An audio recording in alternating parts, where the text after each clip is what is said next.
Hello, and welcome to The Fiend of Hollow Mine, Part 3. This is Fey Nights, Part 8. I'm Alex Oliver. These are my wonderful friends. We're about to play some Dungeons and Dragons for your viewing pleasure. I will hand you now over to our wonderful Dungeon Master for the evening, Mr. Martin. Very good. So, hey, and how are you? Come and spend some time with me and my friends as we play Dungeons and Dragons. Today we're continuing our campaign set in the Feywild. It's another module from the Radiant Citadel called the Fiend of Hollow Mine, and hopefully, unless everyone dies, we're going to finish that today.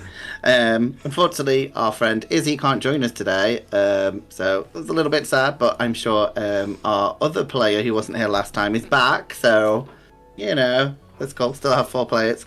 So yeah, I'm Martin. I'm a DM. We'll pimp out our stuff at the start. I have a new channel coming out called Runaway Dice. If you want to see more.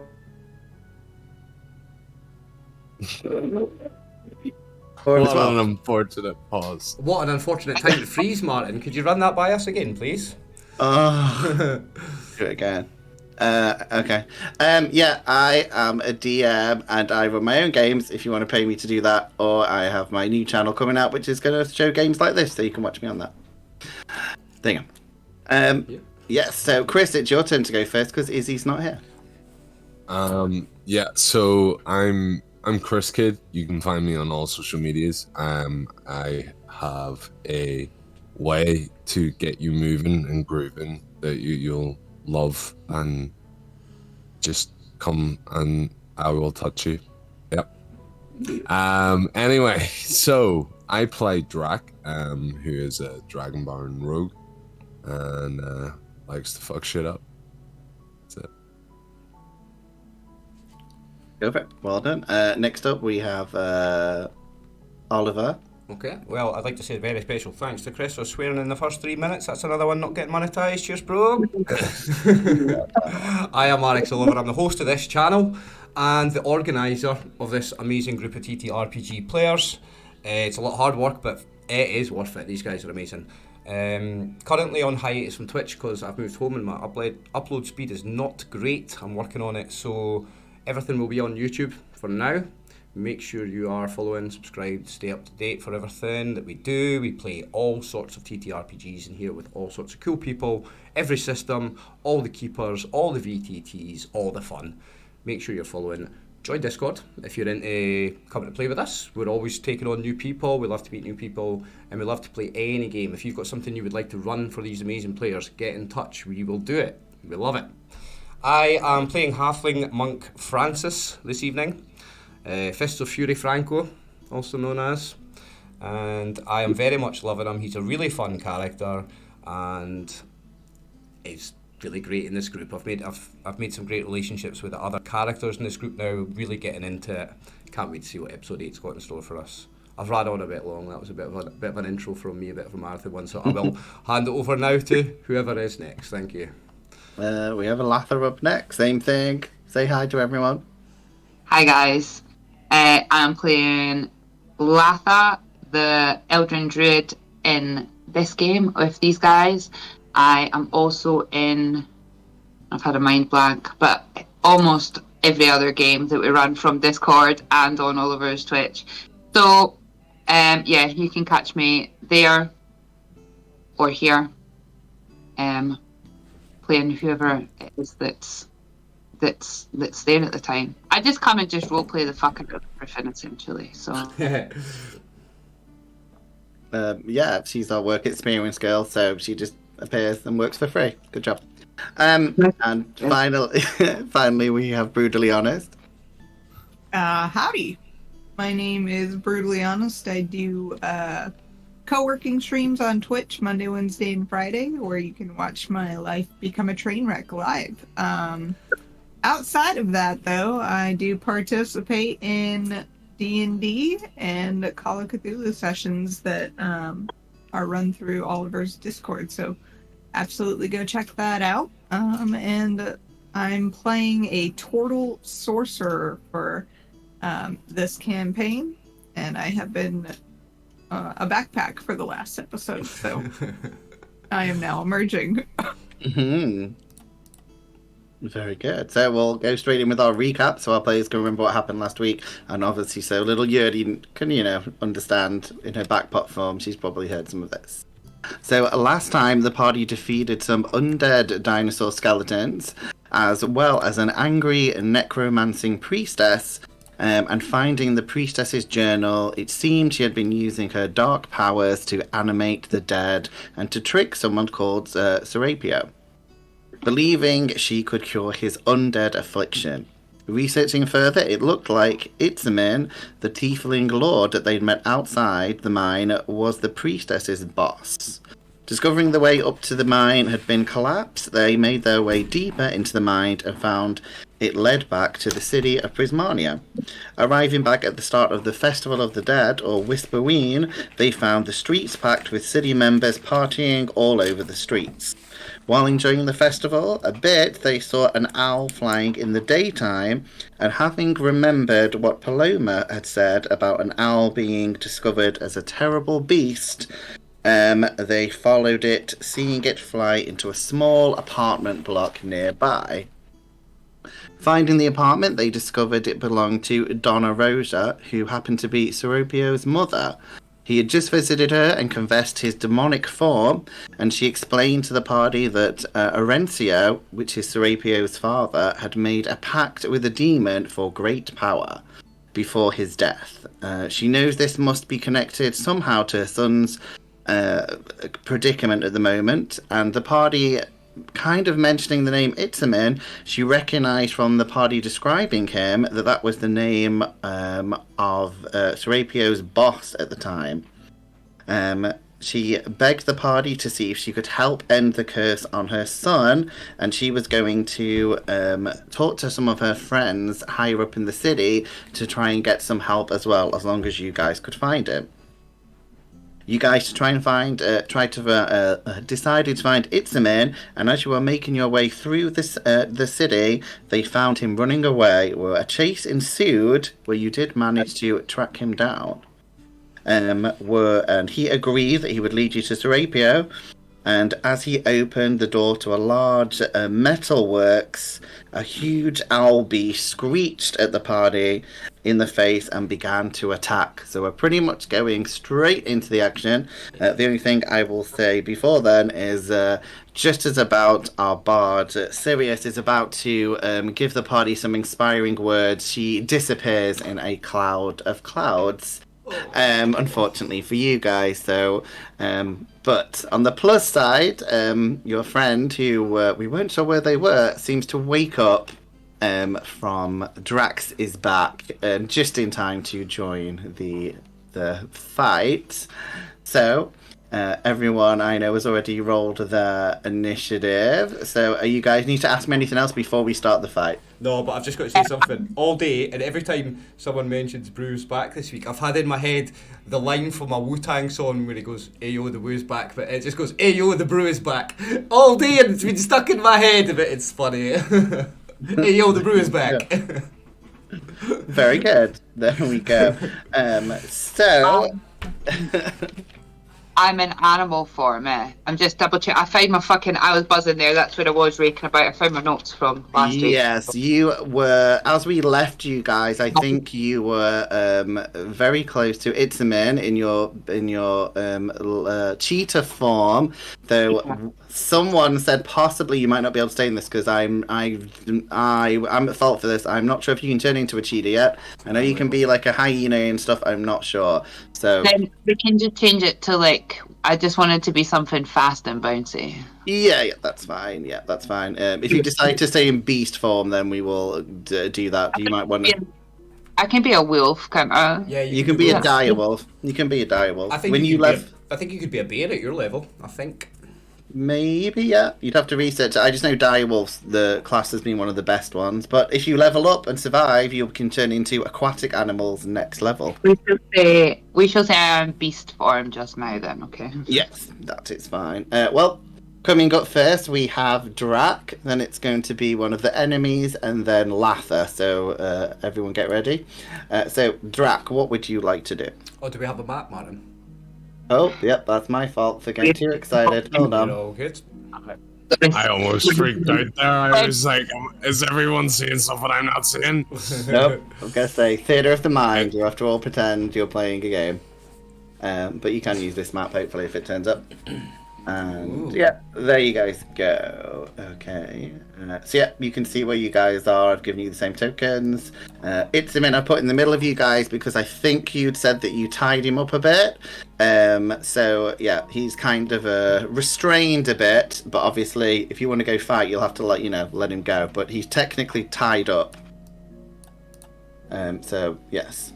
So Drak, what would you like to do? I would. So the monster has us in plain sight, right? Yes. Okay, so I'm going to ready Master of Tactics. So whenever someone attacks, I can help them with that attack. Yes. And I am going to dash to the right somewhere. Let me see where I'm going to be broken line of sight and in the shadows to try and be hidden. Okay, so yeah, so like is this a tree or rubble or what's this beside me? Beside you, yeah, there's some they're big piles of metal. You seem to be in a metal works, so you can see there is another floor which has the ladders going up to it with some metal platforms. There seems to be big scrap metal piles with a few workbenches to the side, and you can see two massive smelting pots that are towering over you guys. It's probably about 30 feet, this kind of large building. What's in that? You don't know at the moment. You'd have to investigate, but yeah, you can see from the building that is the metal works, so where they would melt down metals to be transformed into other things. But yes, you could you can go and investigate them at some point. I'm probably gonna want to go up this way and around this way and potentially this way, and then try to be hidden. Okay, so yeah, you'll have to use your bonus action to hide, and then are using your action to do the mind thing so you can help someone, I presume? Yeah. Okay, so who are you going to help, or are you just going to do it on the next person to attack, or are you going to choose? Next person who attacks. Okay, that's fine. Well, I can choose, but it's probably I'm going to use it on the next person who attacks. That's fine. That is fine. Okay. Yeah, so you can roll to me for stealth to see how well you're hidden now. It doesn't mean I'm necessarily going to tell you who you've hid from, but obviously if you get 30, you're probably quite well hidden. If you get a 2, 19. Not. Yeah, that's quite good. So you could imagine that you are reasonably well hidden from anyone, and you are not. You're hidden enough from the people you can see. So yeah, that's fine. Anything else you want to do on your turn?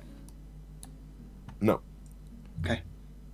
Next up, we have it's a man who doesn't seem too happy with you guys, but he is restrained, though he does look at Yertie. He's a little bit confused seeing you drop down from Drax's back and move, and he looks at you, and you hear him whisper something to you with force, and he is going to use his command spell, which he can do because it's just verbal, and obviously he still can do verbal magic, and he's going to command you to do something.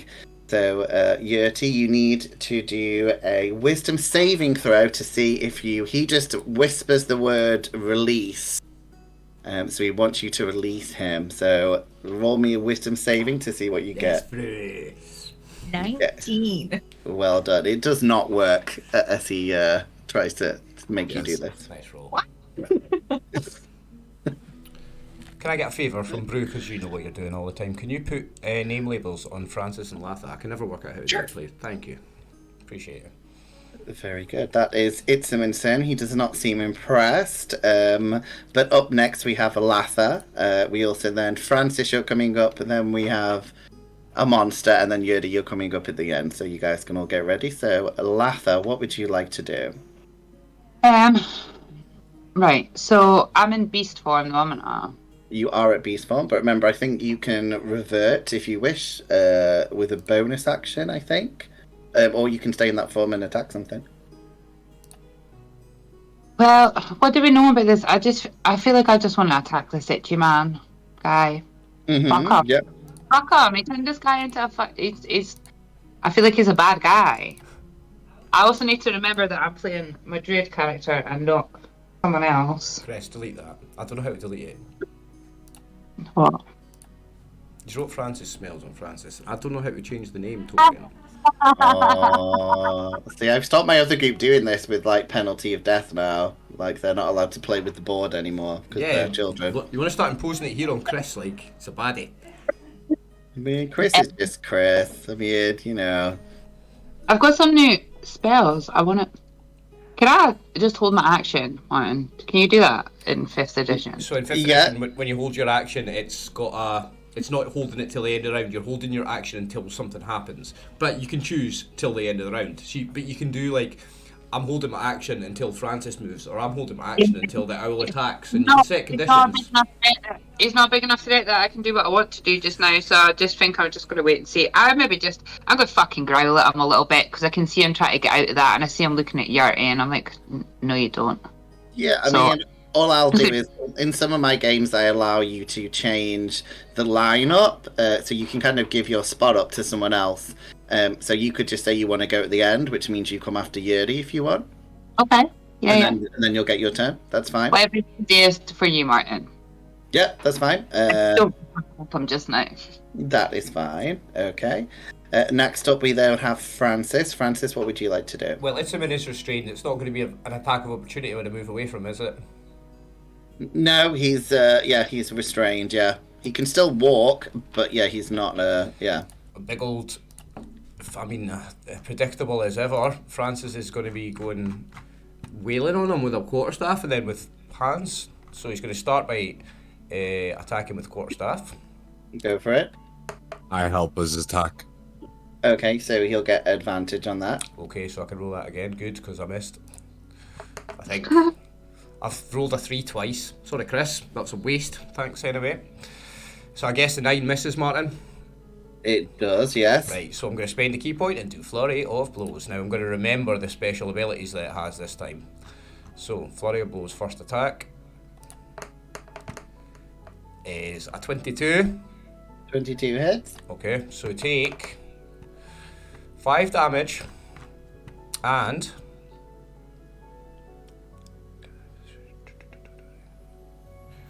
dex saving throw. Strength saving throw, can't do reactions. Oh, I don't get my other one until the next. Okay, that's fine. So it's got to make a strength saving throw, DC 13. Okay. Oh, it did really bad. It got a 3. You can oppose one of the following effects of the target. Fall prone. Ah, right. I meant to do a dex saving throw. But it's rolled a 3. It's not going to pass on anything, is it? I'll have to say, I'll roll again. Yeah, roll again. That's a 23, so it's a little bit different. So it's succeeded that one, so it doesn't fall prone. So I now take the second attack on the Flurry of Blows. Okay. And again, same saving throw. Well, no, if a 14 hits, sorry. It does hit. It does hit. Okay, so take... Yeah, nice. Full 8 damage and make a dex saving throw. DC 13 or fall prone. Oh, you did. It got 11. So, yes. So it falls prone. So yeah, you see it fall to its ankles or whatever it has. Yeah. Nice. And I don't think I'm going to use up any movement. I think I will just stay there. I think that's my turn. Very good. Okay, it is the creature's turn. It does indeed use half its movement to stand up. So it has used that. It doesn't look at Francis too happily. Is it not bonus action to stand up?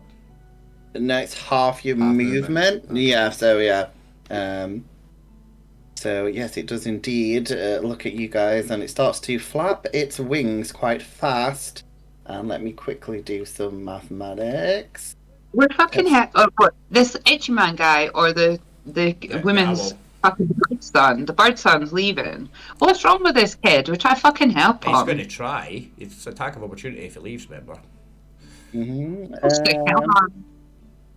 His curse is broken. His mum can grieve. Job done. I mean, yeah. Remember, you do know who the owl is. So yeah. If he starts flailing on people, he's on his own. Like. Yeah, it's up to you guys if you want to kill him, but you do know some of it. I can subdue him, Latha. To be saving. So Francis and Yertie, unfortunately, you're kind of in its wind as it looks at you guys. And you need to roll me a Constitution saving throw. So that is for Yertie and Francis. Big plus 0 in this for me. 16 though. Nice. 9. What did you guys get? 16. Okay. And a 9. Okay. Francis, you saved, so you only take half damage. Yertie, you take full damage. Oh shit, I might have killed someone. Oh, yeah, God. I've killed someone. Don't kill Yertie.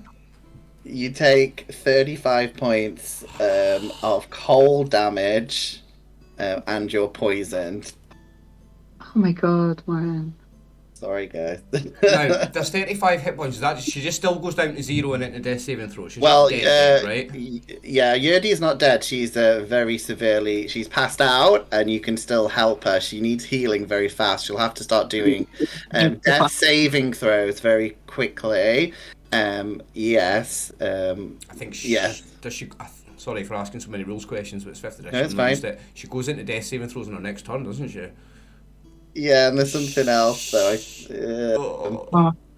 No, I'm gonna change that because okay, I hate to do this because it's like a little bit Are you interest in the game. something? Yeah, I'll tell you what it is because I think it would be fair. So the other effect you get is that you become poisoned, but then you can't regain any hit points. So Yertie would actually be dead.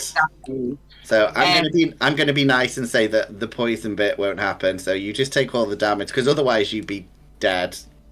So I'll be nice because you've literally just woke up and you're dead. She couldn't gain hit points, but she could still be stable at 0. It doesn't necessarily kill her. No, she can't. She can't regain hit points, so she wouldn't be able to heal Until the poison runs out. Once the poison runs out, she can gain hit points again. She can be stable on 0 as long as she needs it's to an be. The poison's gonna last an hour, so she's dead. Yes, Latha, sorry. So, hold on a second.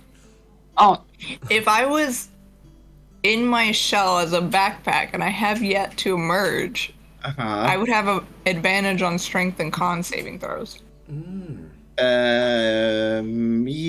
okay. Or are we saying that I emerged? I'll be nice. Will it make a big difference to your roll? So you can I add. don't know. Well, you're trying to beat a 13. It could so half the damage will you let's still be see. standing. yeah, the half damage wouldn't kill you. So let me quickly check. So A 15.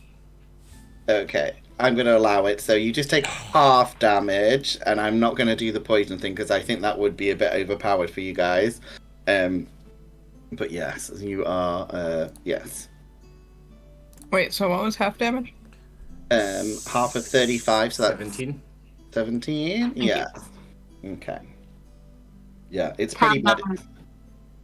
can I take my missed turn now?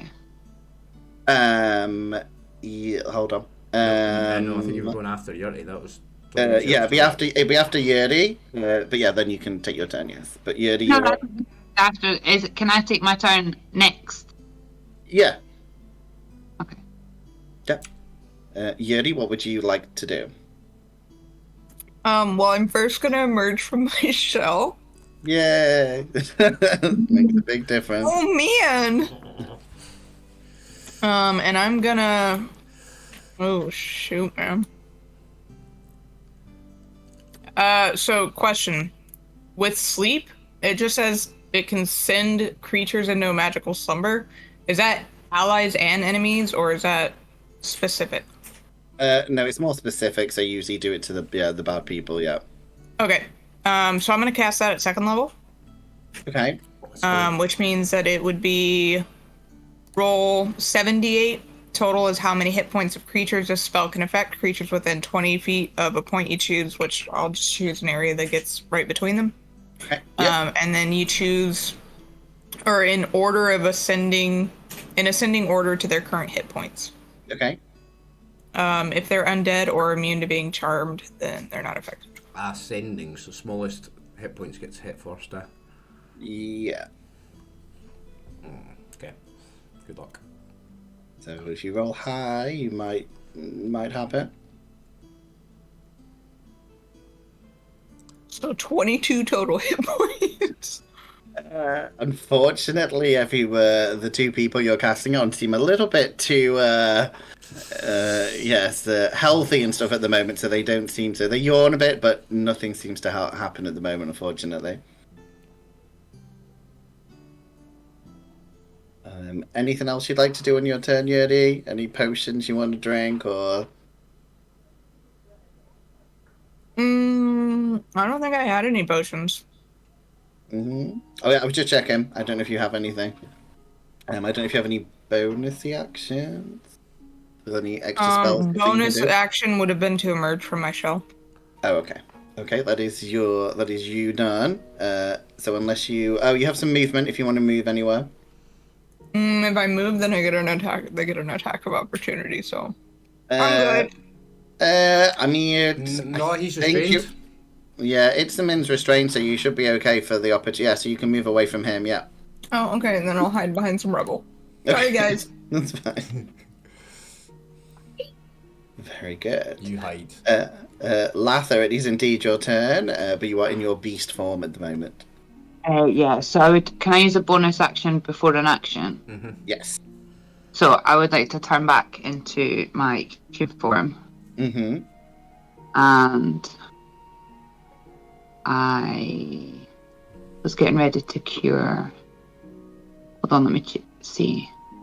Because I've got it first and I think I've got it second. How bad is it? Bad. Right. Okay, I'm gonna cast 2nd level Cure Wounds on Yertie. Okay. Nice. Oh, you get that score. Oh, 10. 14. So Yertie got 14 back. Okay, right, hold on. And then do I still get another turn? No. Well, movement, just bonus action was change shape. Action was spell. So you just movement you've got left, so you can move somewhere. Where am I in the thing?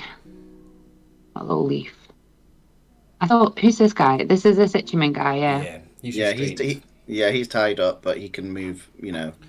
What's this fool doing? Put your foot in his mouth. He was casting verbal spells. Put your foot in his mouth.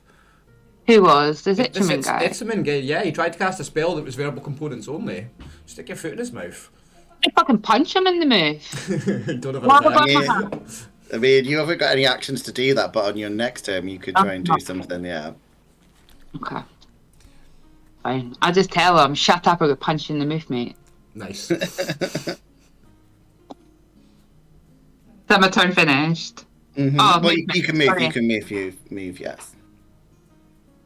Where to?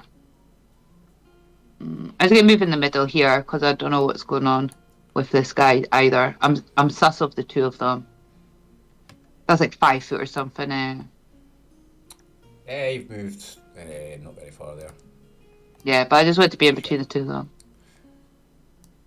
Oh shit. Mm-hmm. Yeah. I don't know how we do the measure tool. That's me for the Martin. Okay, back up. So, Drak, it is your turn. What would you like to do? So I want to. Right. So tell me.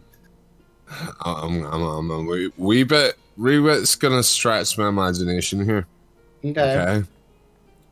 So I would like to sneak attack Gary, but I would like to use a rope instead to restrain and like tie him up. Yeah, so it'll be a grapple. So it's strength v his strength. So yeah, you'd have to roll strength to see if you can tie him up. Okay. Oh, excuse me. That's bad. Oh, nice roll, 4. Chris. Does it look like it was going to land on the 20s as well? Right, okay. You just Well, tickled him that with a didn't bit of work. rope. What did you get, sorry? Because he rolled bad as 4. well. Oh, he got a 6. Nope, you just kind of tickle each other and nothing really happens with the rope. But you still have your bonus action. I do. I want to sneak attack, but I want to use just barehanded because I don't want to kill him. Is it still a sneak attack if you've already failed a sneak attack on him? Because he knows you're there now. Does it still count as a sneak Nah, attack? because it was strength. He asked me to roll strength because it was grapple. Oh, okay. Yeah. I guess technically, yeah. You've just So yeah, as long as it's one of your actions you've not done, that is fine. Get him. Oh my god, I did cosplay, sorry, mildly. This is dedication, Martin, actually. Wait till you see this. I jumped in a clean 20 kids for this. She did. Aww. I had laugh of feathers put in my hair. Aww, I like that. But then I was feeling ill, so I didn't. Aww. I've not even brushed it. Very appropriate for fighting an owl-like boss as well. So well done. I'll give you an inspiration point for that. There you go. Oh, nice. So, you always get points for dressing up. Yeah. So Drak, do you want to roll your sneak attack? Yeah, there's 18 hit, 18 hits. and it was 8 damage. Okay. Nice. Nice.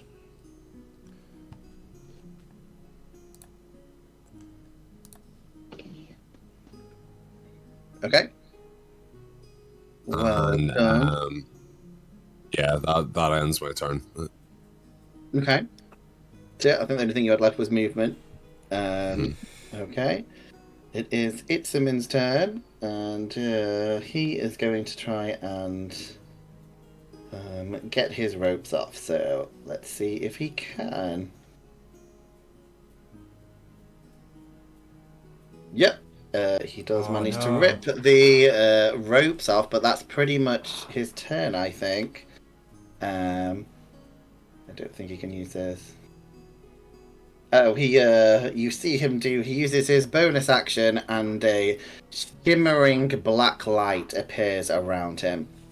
But that's all he does.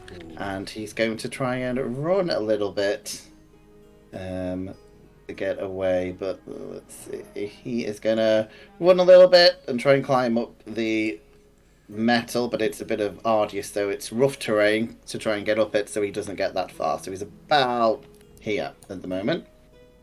Okay. Francis. Eh? But yeah. I take it everyone's seen him doing it because this is a mountain of metal, so we would have seen him here. Oh, he's not hiding. Yeah, he's not hiding. He's just you've all seen him do this. Yeah, he's not trying to be sneaky about it. He's just trying to run away a little bit. But it is Latha. It is your turn. Oh.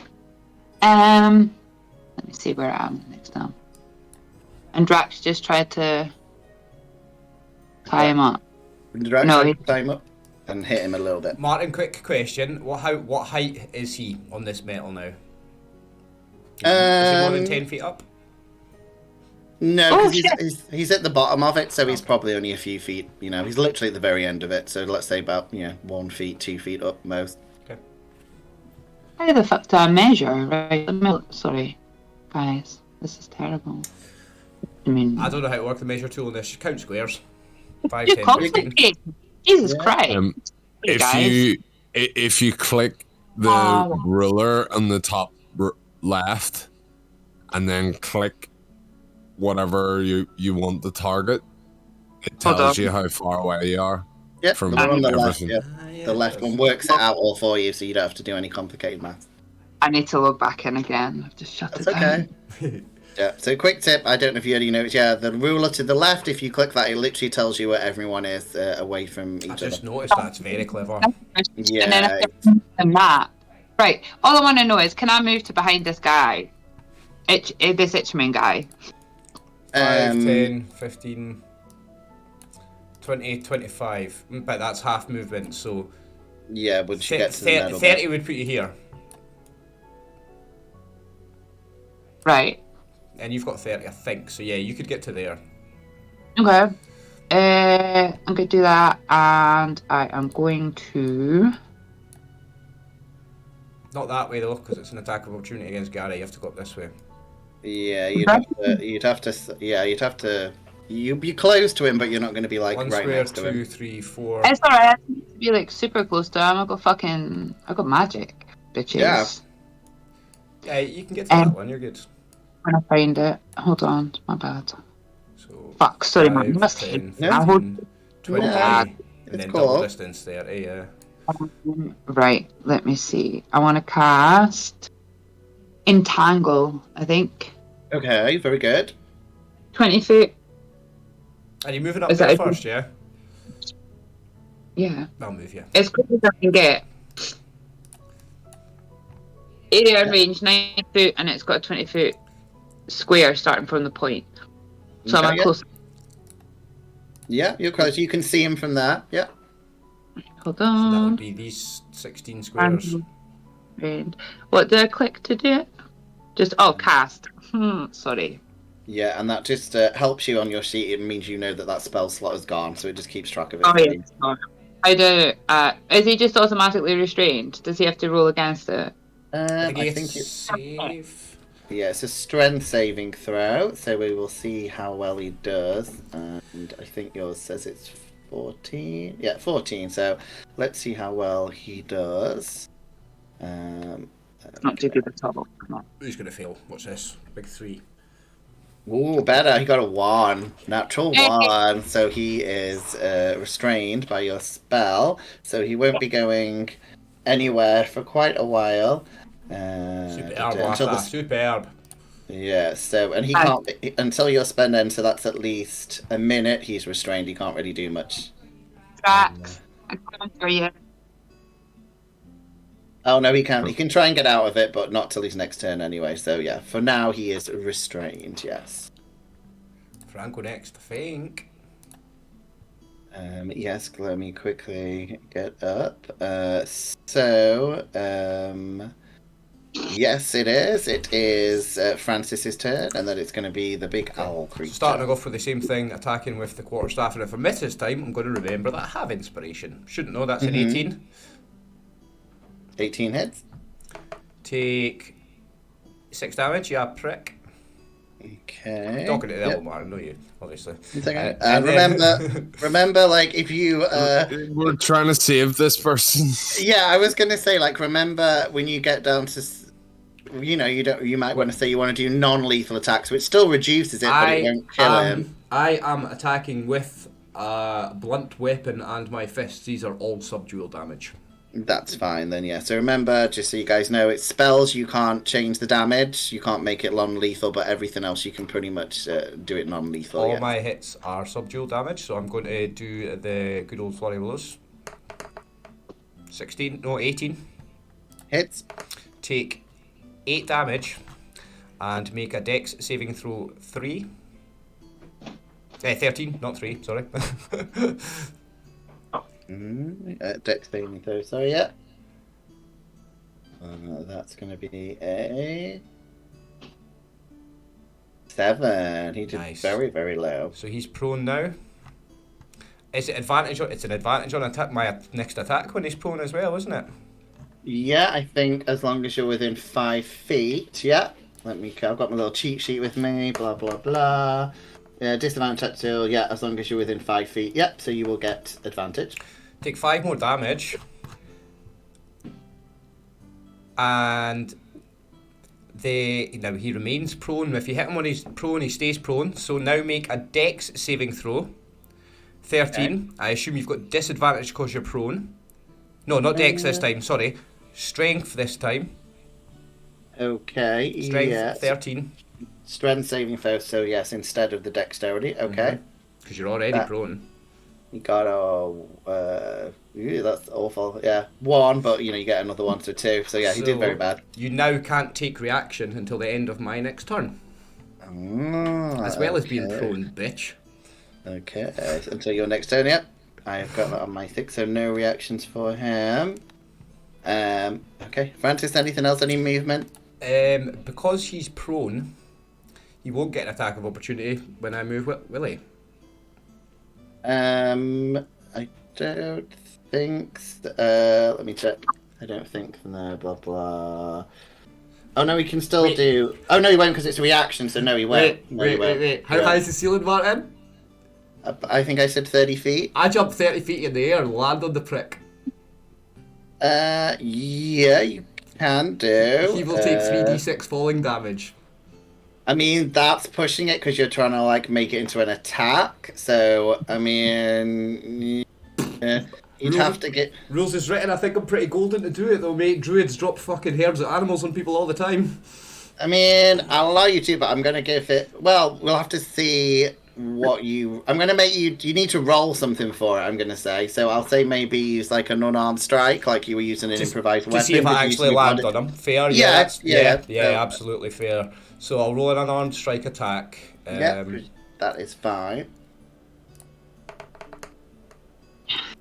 I'm going to use my inspiration. Okay. Oh god, 11. Nope, he manages to duck a little bit, and the minus thing, because you didn't hit him, you're going to take... No, you won't take that. Well, no, not if you were trying to jump and attack him, you wouldn't, because I guess you wouldn't. Well, that's right, yeah, because I've got a rig of jumping. I can land on my feet from a 30-feet jump. I presume so. I presume that's what it says on this thing. Yeah, that's right. I won't take the falling damage. Yeah, that's fine, yeah, because you weren't trying to purposely fall. Yep, that's fine. That's all fine. Well done. Well, good use of the ring. Best magic item ever. So it is the monster's turn. He's not looking impressed being jumped on and stuff.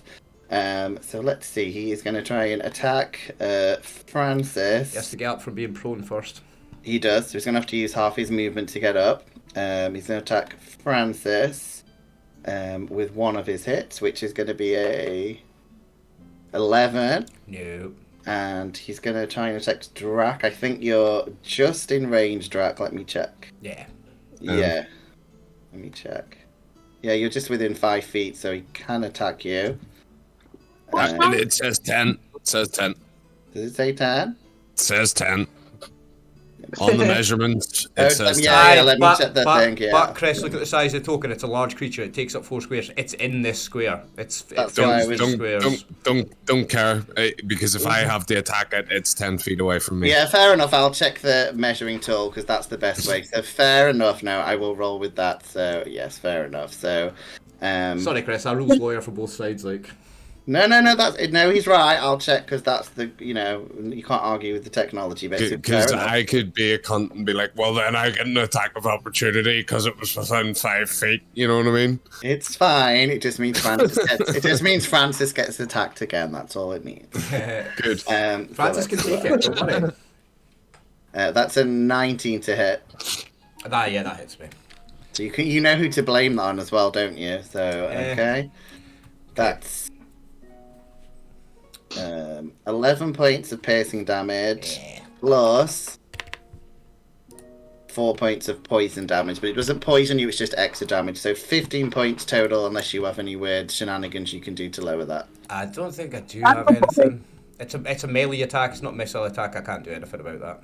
Yeah, it's just a normal attack, but he has poison in him, so obviously that's where you get the extra. Yeah, I take the damage. I'm not immune to poison yet. I get that at a certain level being a monk. Like level 10, I'm immune to poison.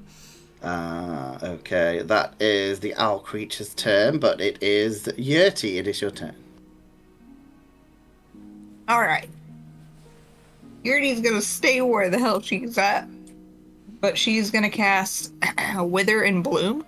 Okay. So all of the vines that Latha put up around that guy, some of them are gonna start to wither, and him and Gary. Wait, hold on. Let me see if I have to hit Gary. I mean, I'm I love how shield. you changed his Latin American name to Gary, so I apologize to anyone from Latin America, where we're trying to be culturally sensitive. Well, You how would changed you it to pronounce it? Gary. Seropio, I think, was how you're supposed to pronounce Oh, it. no. Seropio. Serapio. Seropio, yeah. He's gonna get hit too. So it's gonna be a con 12 save. Okay. Con 12. Oh, so this is to Itzyman, is it? Constitution. Yeah, and the owl. Oh, and the owl as well. Okay, Itzyman is... Oh, he did well. He got a natural 20 for 21. Oh. And the owl... Did you say Constitution? Yep, Constitution 12. He got a... Ooh, he got a 20 as well for 25. So, yeah. This is dumb. Hopefully that's their 20s used I think up that's now, though. both their 20s. Yeah, I would imagine so. Okay, but it also says, in addition, one creature of your choice in that area can spend and roll one of its unspent hit dice and regain the number of hit points equal to the roll plus my spell casting ability modifier. So, Okay. Francis, you can use a hit dice, and then my modifier is +2. And does that come off my unused hit dice on my thing, on my short rest, yeah? Yeah. So how do I do that? Do I click on... Is this extra? Is this like temporary hit points or just normal hit No, points? these are real hit Yeah, points, yeah. but it comes out of my... It's you roll hit- one of your unspent hit dice. Yeah, so my hit dice Oh, that I okay, use okay, in short okay, rest, yes. so I'm rolling one of them. So how do I do that? Do I go to short rest? I would probably just do a manual thing and I'll roll just- some dice I'll- to do it. Yeah, Yeah, I'll just roll 1d8 and add the thing later. yeah, Right, yeah. okay. Because I don't know if D&D Beyond has figured that bit out yet. It might do. I think you can mark it still in the short rest, like if you click. Yeah, the die. You might be able to, but I take yeah. 3. Thank you, Yertie. No, +2, so Plus 5. 2, nice, thank you. Thank you. Yertie, anything else on your turn? Any bonus actions? I will use hold the phone. I will convert one of my sorcery points into a spell slot. Oh, okay. That's Is that it? Okay, very good. Okay, back up to the top. Drak, it is your turn. Okay, so I am here. I'm gonna go to Itsuman.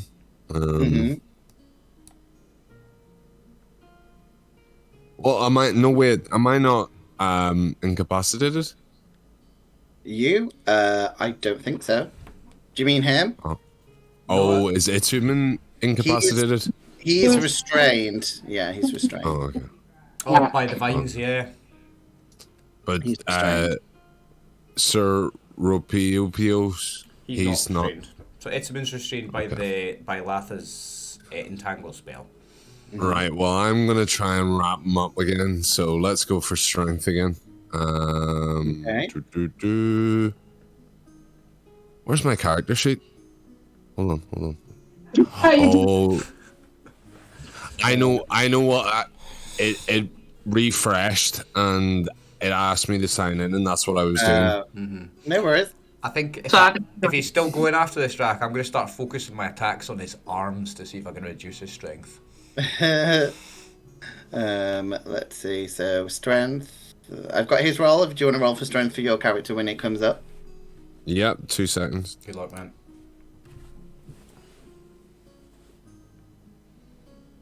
You alright, babe?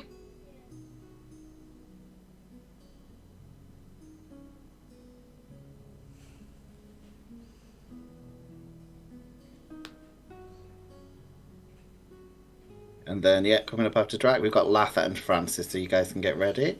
Yeah, I'm looking at it now. Oh, I'm a broken record when it comes to fight, man. You know what I'm doing. It's just wish I could fucking stay logged in. Right, I mean, there we go. We're logged in. No worries. If you want, I can always I can do stuff on your character sheet. So you can always ask me to do it if there's any big problems. If we kill this Ichiman guy, though, are we going to be able to fucking uncurse this owl boy? If this owl boy keeps attacking us, he's not going to need uncursed. I'm going to kill him. He's 13 strength. It's even got 15, unfortunately. So Oh, for fuck's sake. Yeah, an unlucky rope, unfortunately. And obviously, you need to move yourself towards Itzimin as well because you can't just like lasso him. You're not that. Dexterous yet to lasso someone. Oh no, I wasn't going to Itzuman. Sorry, I was. Oh, you were going doing for the Tlatecolo. Yeah. Oh no, I rolled the right one. Yeah, that's mispronunciation. Sorry. Right. So, I'm also going to do a sneak attack, just barefisted. Unarmed strike. Yeah. 17. 17 hits. 7 damage. Very good. Okay. Nice, Chris. Very good. Anything else on your turn? Any movement? It's restrained. See, the only other thing would be trying to. Francis, you didn't land on top of him. Sure, you didn't. No. Alright. Fuck it. I'm gonna just stay where I'm at. I am my turn. Okay. Very good. It is Itzimin's turn. Yep, he's going to. Yeah, he's gonna look at Drak and try and command you to do something. Drak, let's see if it works on you. So that is a. Let me quickly check. Oh, it's not that high. You need to do me a saving throw for wisdom, which is a. Oh, I think you've passed it because I think it was an 11, but let me quickly check. Yeah, you're fine. You passed it. It does not work on you, unfortunately. He tries to tell you to grovel, but nope, it does not happen. So nothing happens. Happening. You think you can make me grovel full? Ha ha ha. 1 second. Oops. Oh no, I don't want to start playing a game. Fucking hell. Sorry, guys.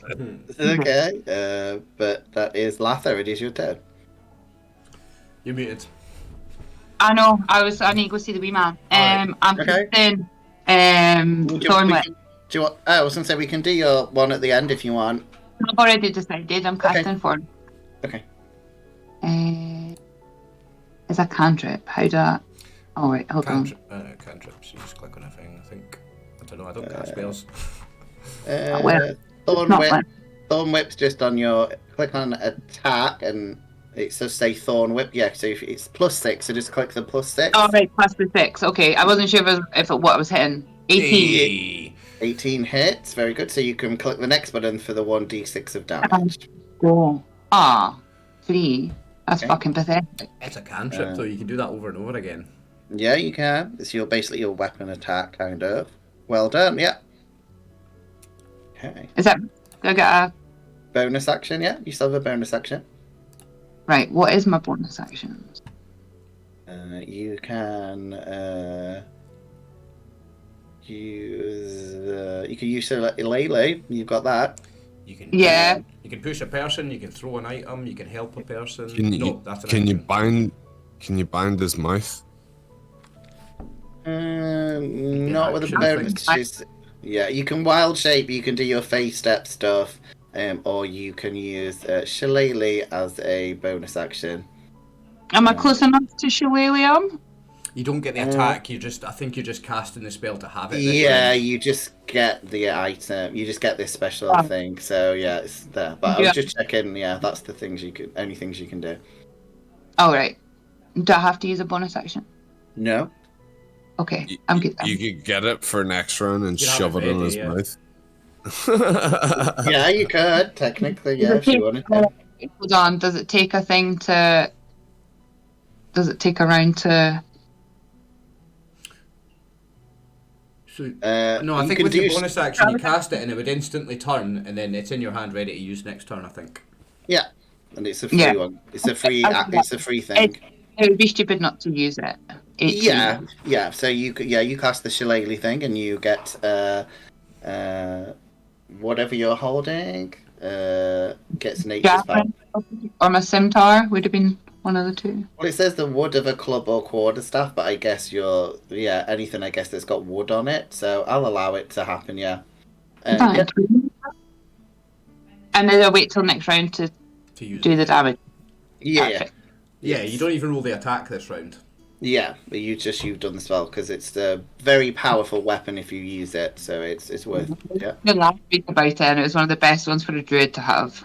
Yeah. What you've done So- though is you've clicked Shillelagh to hit on the attack, so you'll need to actually go into your spells and click on Shillelagh there, just so that it fills your used spell slot. Yeah, I know. I'll click them up. If they don't come up, I'll click them up at the end. Cool. Yeah, it's a cantrip anyway for Shillelagh. Oh, so is it's fine. it? It's like, Yeah. yes, Nice. it's good. Yeah, so you don't need to. Yeah, Right, 2 seconds. We're going to check this wee man. no worries. Francis, it is your turn. Okay. Sorry again to be repetitive, but I'm going to just try smacking this guy with a quarterstaff. Subdual Go damage. for it. Yes. Where are you? Oh, I keep scrolling down too far. There we go. Oh my days, 11. Nope, misses, unfortunately. I'm going to use my flurry of blows now. Oh, and by the way, before I do, I was reading flurry of blows, right? The one where they can't take reaction until end of next turn. They don't have to make a save for that. That's automatic. I can apply that without a save. Okay. But anyway, I'm going to use my third key point. I am going to do my first flurry of blows punch. That's a 16. It's Take 8 damage. all very good. I make a dex saving throw 13. That's a 21. Oh, made it. Okay, so I'm going to make my second flurry of blows attack. That's a 22. Hits. Take 7 damage. And again, make a DC 13 dex saving throw. Yeah, he's not looking good now. There are feathers and blood coming out of him. Sorry, what did I need to roll? DC Dexterity? 13 again, dex, yeah. Sorry. Fails it, he got an 11. So he's prone again. Okay. You itch him in. No, the Ow. Serapio, Owl yeah. bear. Ben Shapiro, whatever his name is.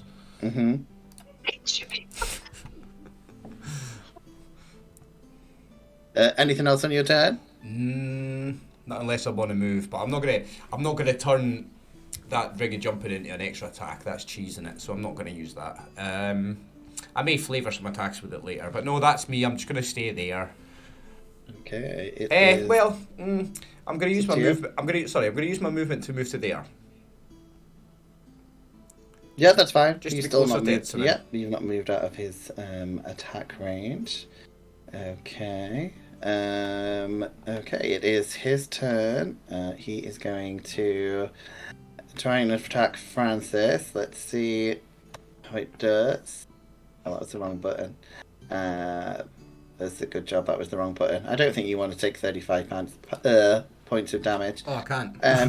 No. 11 to hit on the first attack. Eh. And the second one is a 22. That hits me. Okay, so you take 9 points of piercing damage plus 14 points of poison damage, so that's Oh, I'm down. 23. But I think you're just obviously, you're not dead, you're just. No, but I'm into the death saving throws though. You are on the death saving throws, unfortunately. But that is his turn. But luckily for you, it is Yertie's turn. Yertie, can you do any help stuff? I could, Mm-hmm. and I will. Aww.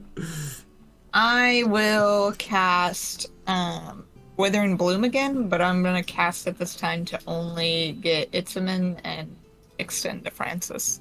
Okay. So that's a 12 Itzman. con save for Itzman. Okay. That's a 16. But of course, Mm-hmm. well, you can use a unspent hit die and get +2 onto it, Francis. Nice. So I'm no longer in the death saving throws, and I immediately heal that, right? Correct. So I'll need to make a note. I've used 2 of my hit dice used, and it's what 1d8. It's my hit dice +2. You said, eh? So 1d8 +2. Yep. Sweet. Better roll that time, +7. So, how do I get out of the death saves then? I think if you just add the 7, it should hopefully automatically just put you out of it. My hit points aren't. There's no hit points on the screen when you're on death saving throws. Here, so I've got to. You pull it up, right? 1, 2, 3, 4, Okay. 5, 6, 7. Apply changes. I am back. Thank you. Yay! So Thanks, bro. So you're back to normal. Okay. Right. So we are up to Yertie. Anything else on your turn?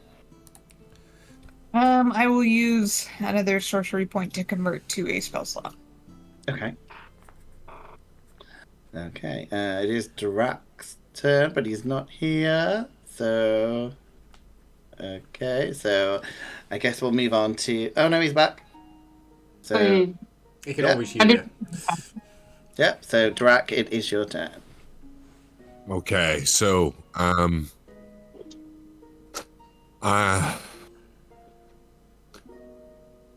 don't want to ask this question, but I will. Okay. If I throw a healing potion at someone, would it heal them? No. No, it's not Baldur's Gate 3, unfortunately. Oh, no. If I'll allow it, but you'd have to roll a really high dexterity roll to see if it happens. And obviously, if it goes wrong, it'll just smash on the floor. So I'll allow it if you could score really high, but I would, don't. Martin, if it was Could me, I I would not- rule that the person receiving it has Hold to on. have a reaction to catch it. Basically. Yeah. Could I not use Master of Tactics, Mm-hmm. right? But use it to help Francis with the bottle, and just use that as my bonus action. Can not you shout Francis Cat? Wait give a him the second. bottle. Wait a second. When it's Francis, all you have to do is throw it at me. I can catch missiles. That's what I was just thinking. I can Can use you my not? reaction to catch missiles. Also, if I spend a key point, I can throw a missile back. I'm sure the GM would allow that if I spent a key point when I've caught a potion, that I could drink the potion. Yeah, I mean, I'll say you probably. Well, yeah. So, is that your action? Then you're using Drak, or is that a bonus action? Yeah, I just want to throw. I just want to throw the potion of healing. Throws a bonus action. Yeah, I mean, it's whatever Wow. it says on your sheet. It'll tell you every bonus action it will appear on your thing. Obviously, if this doesn't say anything, I can try and come up with a quick rule depending what it says. So you can do all that, but let me see where you are on the Start map. scrapple hide. I'm not far from him. You would be better just to walk to him and get And just hand it to him. Well, if you could dodge the owl and still feed him the potion, but that would be an action. Yeah, I would that'll just do. have to stand there with my mouth open. Yeah, so Francis doesn't have to. I allow Francis doesn't have to do anything. That's his free action to gulp down the potion, and you still have your bonus action to do something if you wish. Okay. I want to. Fuck it. Let's just sneak attack. Yeah, you can sneak attack because Francis is within 5 feet of you, so you can do it. Yeah. Yeah. So Could I Oh, drink the strike. potion as a reaction, Martin, or would I have to wait until next turn to do it as a bonus action? As soon as your turn starts, I'll say it's your free action, so you don't have to free use action. anything. Nice. Yeah, but yeah, only once your turn starts. Yeah, that's So, cool. That's fair. Yeah, Drak. 14 hit 14 does hit. and 12 damage. Nice. Are you doing that non-lethal, or are you trying to kill it? Yeah, it's non-lethal. It's open hand. So Okay. Well, lucky for you, because as you hit, do you want to tell him as you knock him out, because he is now. Yes. So tell us how you do the attack. Drak flies up onto one foot and cranes, drops down and uppercuts. Yes! I love that. You've got all martial Jumps arts down then. and uppercuts. The owl then falls backward and knocks itself out. Very good. Nice, Yeah. as this happens, you see the owl is starting to transform back into more of a human shape, very slowly though, before your eyes. Its feathers seem to be retreating a bit as it is knocked unconscious. But well done, Drak. Any movement? That's anything you pretty much left can do. No, I moved over there. No, I'm fine. Thank you. It is Itzamin's turn. He does not look very impressed with what's happening. But he's restrained, so he can't do much. So he can only see Latha. So he's going to try a spell on Latha, which is the same one he's used before. So Latha, he's going to tell you to flee. So you need to do me a wisdom saving throw.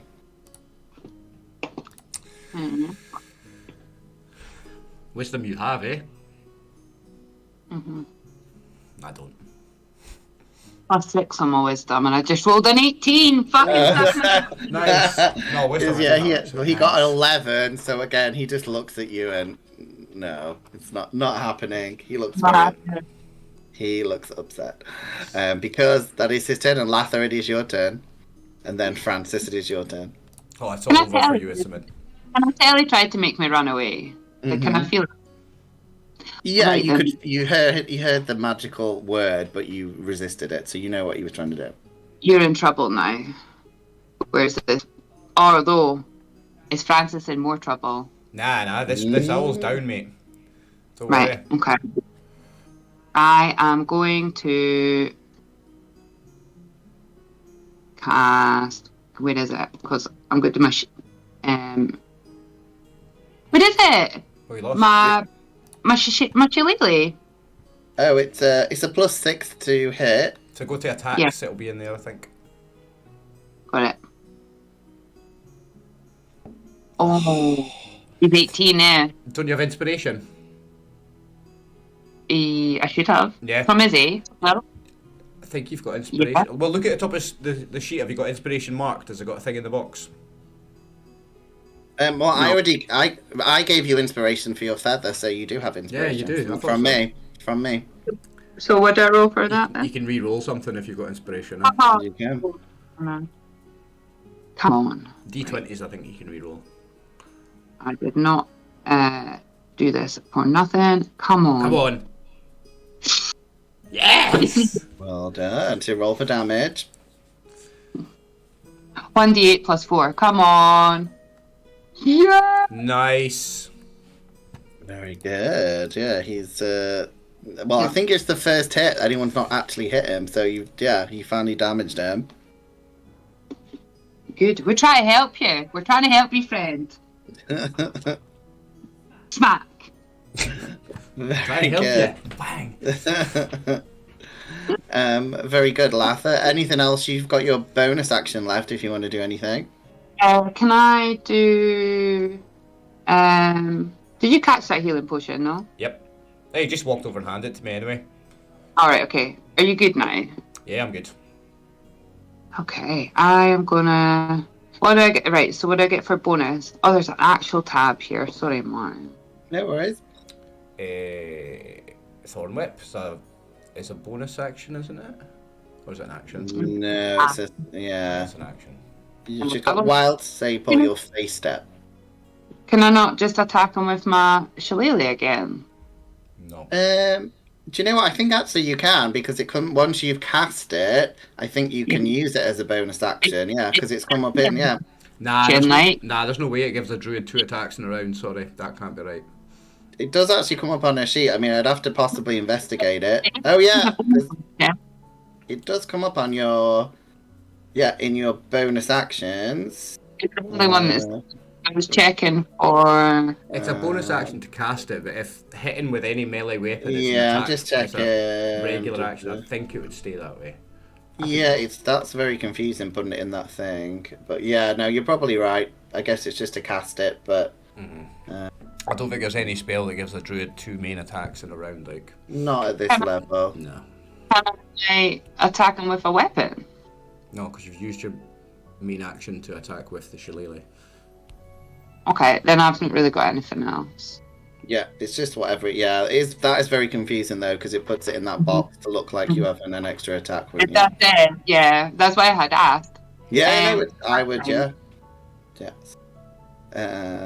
All I will tell you, remind you that remember you are because you're a special elf. You have phase step, but your phase step has a magical after effect.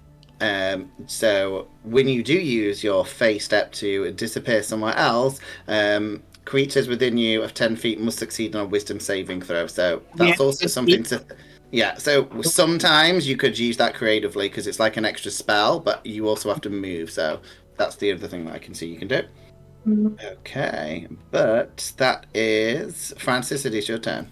Okay, so I'm going to start wailing on it, man. It's going to be subdual damage. I'm going to drink my potion with a free action on the way to here. So let me add 1d8 to my sheet. Is it 1d8 on a potion? If it's a minor healing potion, yeah, I think so. Let me see. I don't think it was minor, you know. Well, I've rolled a 7 if it was. Yeah, depends which one you got. I think I've only given you guys minor healing potion of healing is what I've wrote specifically. So if is that minor? Yeah. So I get to add 7. That's pretty sweet. Thanks, Drak. Latha will pay for it. She settles my bills. This boy's getting nothing from me. I take my pocket to see if that gold coin that I put in there last time's gone yet or not for him. Right, so I'm just saying, guys. Just saying, it's very nice of me to actually heal someone. Playing like a team. I've been carrying that potion for a very long time. Is he still restrained? Is Itaman still restrained, Martin? Yeah, because he's not actually tried to break out of the thing. Is it advantage on my attacks? Yeah, or he's at disadvantage, so yeah, you can roll again, basically. I fucking missed anyway. I rolled an 11 and a 12. Yeah. Okay. Was it meant to be? I'm going to use my key point and do flurry of blows. My last key point. A 12 doesn't hit, does it, Martin? No, it does not. Yeah, okay, so I'm going to start attacking with a couple of unarmed strikes. 17 will hit him. It does. Okay, so take 8 damage. And make a dex saving throw 13. Okay, that's a 16. Oh, you prick. Right, okay, I'll attack again.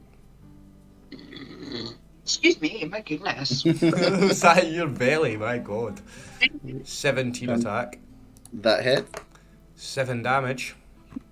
Okay, he's not looking good. DC 13 dex saving throw again, please. That's 20, but not natural anyway. Dick. He's rolling well. Oh, yes, For that. Right, let's see if I'm going to do anything with my movement. Nah, I'm good there. I mean, I can move. Yeah, I mean, I'm going to move to there without disengaging.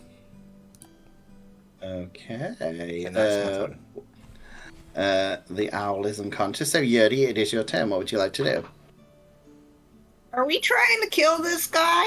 No. Subdue. I think kill us. I'm gonna run over to Itzman and try and bonk him on the head with non-lethal damage. Okay, well done. Roll for that. Bonk.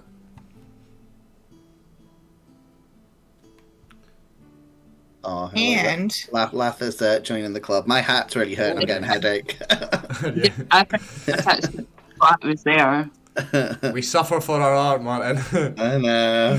Well, nice roll. Well done. Well done. It hits. Can you finish him off or knock him out?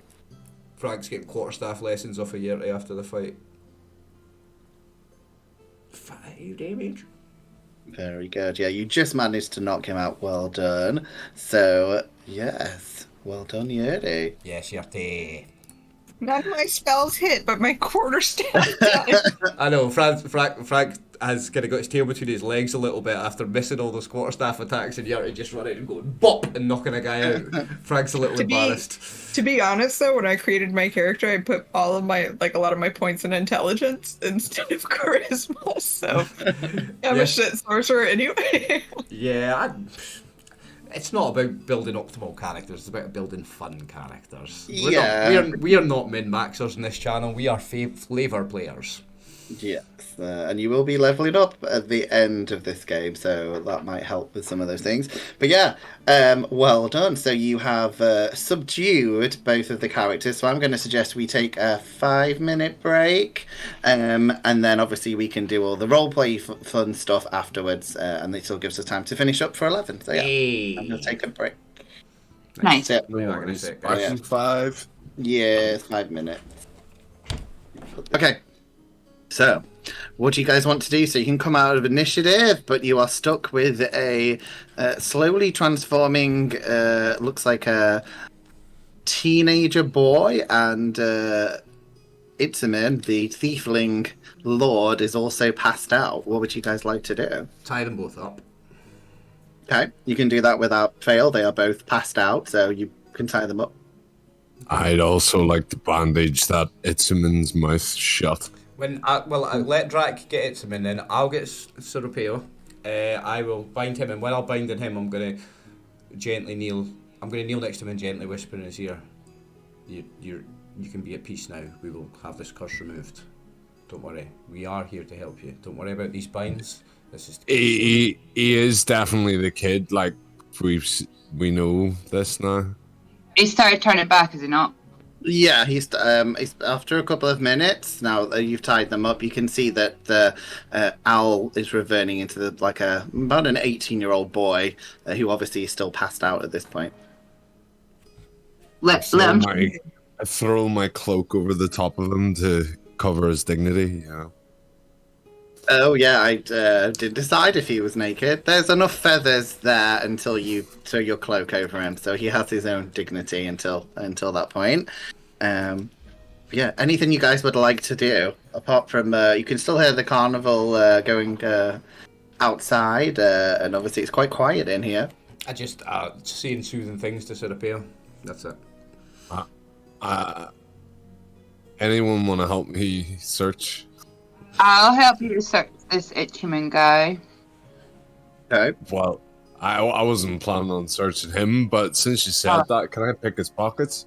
I mean, he's passed out and tied up, so it's not going to be. You don't need to roll anything to do this. Yeah, you just check his pockets. I still kind of want to. You want to make it more difficult Just for do yourself. it. Do it and roll a 1 and wake him up. Yeah, if you roll bad, then yeah, you might get a nasty surprise. 12. Is anybody need healing? Is anybody? Yeah. Okay, Brother Francis, come here. Okay, I will walk to Lafa. Can I do Cure Light Wounds? Oh, it's not even called Cure Light Wounds in this. Can I do... do you know first level or second level? I am... What do you call less than half? I'm almost bloodied. Almost bloodied, okay. You could do a second level. Yeah, I'm gonna... If you come here, Brother Francis, Okay. I'm gonna cast this for you. Bless you, sister. Oh, 17. that's enough. That's me back up to full, thank you. Very good. As you guys spend some time healing and picking pockets, Drak, roll me a d20 to see if you find anything. Let's go for a 20.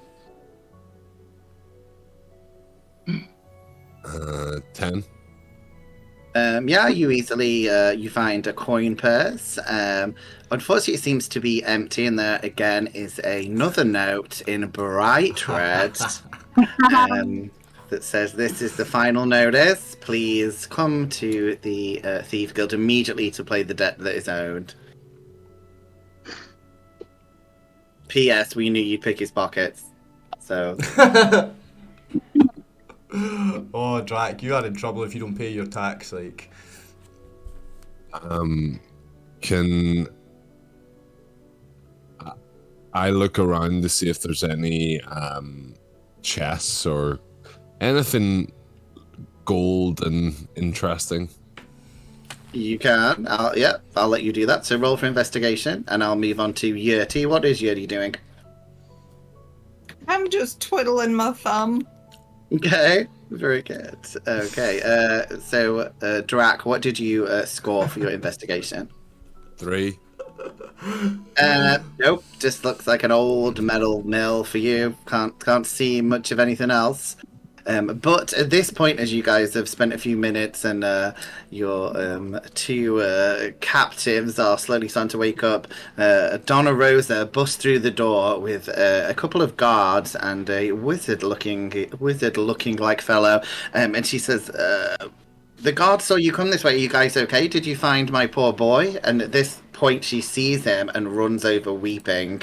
As the guards kind of come over to you asking what's been going on. Seeing that one of the lords is tied up as well.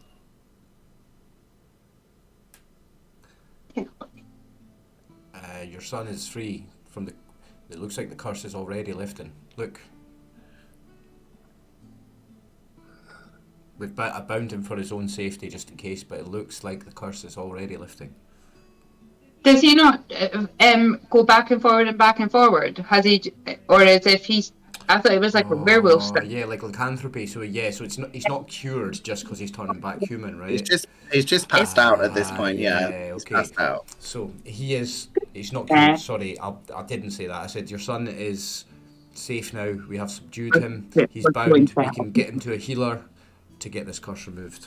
He's going to be okay.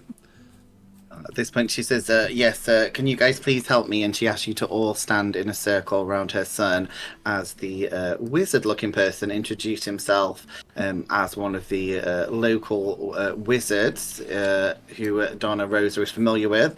And he has he thinks he has a spell that can possibly remove the curse, but he would like your guys' help in just gathering up the energy to see if you guys can release the curse.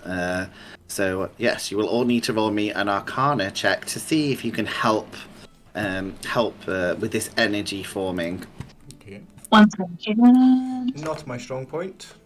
No. Neither, but no pluses. 8. Okay. I rolled a 0. Okay. Anyone higher than an 8 or a 15's good, Francis? No. What did I get? It was low. 6. Oh, Jesus. Okay. Apart from Yertie, I think the rest of you guys just start saying random words and making weird noises, and you get told to go away. Yertie, Drak starts yelling, Cthulhu Vertagen! Yeah, you guys are sent away, but Donna Rosa, Yertie, and the wizard-looking guy begin to chant and glow a little bit, and they do indeed manage to cast the Remove Curse spell, and at this point you see Serapo stand up with his eyes wide, and then this weird spirit form of the beast that possessed him kind of shoots out of him, and you can see this spectral form as the wizard commands it to be gone. But as it does, it decides that it will have a little fun and races down to grab Itzamin and flies off into the night sky to do who knows what to him. Well. You can see that Serapo is starting to wake up as his mother runs towards him, and you're pretty sure the wizard says that he's pretty sure that this should have ended the curse on the poor boy. So yes, you guys could feel happy that you have done this. But she is Donna Rosa is happy to reward you guys with a bit of money. She doesn't have a lot, but she says she will help you any way she can in the city. She has a little bit of influence, being from a reasonable class of person. She still has no contacts from her ex-husband, so possibly if you ever need help, she's always willing to help, and she will try and give you guys a little bit of money as well. So you can all roll me a D20 to see how much she tries to gather for you guys. Okay. I would decline, to be fair, Okay. but I'll roll a d20 anyway because I like. When I roll random dice that aren't on the thing, it moves my stream around. So somebody roll 1 for me. Drak, roll 1 for me because you're looking lucky there. Drak, you're Just getting my roll share, so you roll it for me. 20. I just rolled a 20. Yeah, let's see what you can get for me. Yeah, that's fine. Um, You're getting my share as well, so you can just roll for me. Would Francis really take a share off on? Me I and she's want to pay for the potion that I just drank. I still have inspiration from. I still have inspiration from dressing up from last time. You do. well, there you go. You're gonna roll it to get more gold. And You greedy re-roll fuck. Hope you get a 2. That's a 5. So you purposely re-rolled a 20 to get a 5. No, a 1. No, You rolled a no, one. no, Oh, one. so I thought you got a 20. Sorry. He did. He okay. got a 20, and then I said he could roll mine because he's getting my share anyway. And he rolled a 1 for that. Okay. Well, however much you rolled, she kind of presses that many gold pieces into your hand to thank you guys for obviously freeing her son. And she said she will always be in your debt. So obviously come and visit her if you have any problems in the city. But she still says she has a little bit... still a little bit to do with the guards and explaining what seems to have happened. She does ask if she could possibly borrow the journal as evidence in the court case against Itziman if he happens to survive. Because obviously, you don't know. I just want to say I've not took that 4 gold. Okay. First, it was only 4 gold, and second of all, her son was cursed, so I'm not fucking charge her for it. That is fine, yes. Take Take it for it. saving Francis's life. I mean, I'm going to say if she doesn't take it, I will give you an inspiration point because you're playing what you think your character would do, so therefore you would get another inspiration point instead. Hey. It's fine to play your characters. So yeah, that's fine. But yeah, mark whatever points you want to do. But she does, she just asked about the book. Are you guys happy to let her at least copy the journal? She said she's happy to let you guys have it back. She just needs the evidence to show what Itziman's been doing in case it What do we believes... need it for now? Fine by me. Do we really need it now? I don't think so. I was just thinking. Well, there's more spells and stuff that maybe we could learn from it, but it's not a spell book, it is like a mystical journal. Yeah, it doesn't actually have any spells in it. oh, okay, never mind. Then fuck it, burn it. Yeah, more of a journal. You guys obviously hand over the journal to Donna Rosa, and the guards kind of question you a bit, just more for the information about what you've known, take some notes. But it is getting on for about 5 o'clock in the morning. The guards are tired. You can hear that the party's still going on, but you're aware that dawn's going to be happening in about an hour. So obviously I would imagine you guys go back out into the streets where you find some locals who are getting like a little altar ready that you can see with candles on it. And I will try and show you guys a quick picture of it. So you see, if it'll let me do it quickly, this lovely altar, which they beckon you guys over to just have a look, and they kind of explain what the altar's for, and they kind of ask you all if you have had anyone that has passed who was important in your life, and maybe you'd want to do something for them, with this altar. They hand you some candles that you can use. Immediately when he says that, the expression doesn't change on Francis's face, but the water runs immediately from his eyes. He's expressionless, but the tears are running already. As soon as they mentioned, have you lost someone? Well, they pass you some candles that you can plant. My owlbear's not being great, but there is a lovely picture that eventually maybe I'll be able to show you I guys. see it. I'm just moving the tokens off it. Let's see if it'll let me do it as a big one. Nope, it's not letting me do it, but there is a lovely picture, which at some point I will post. But yes, you see...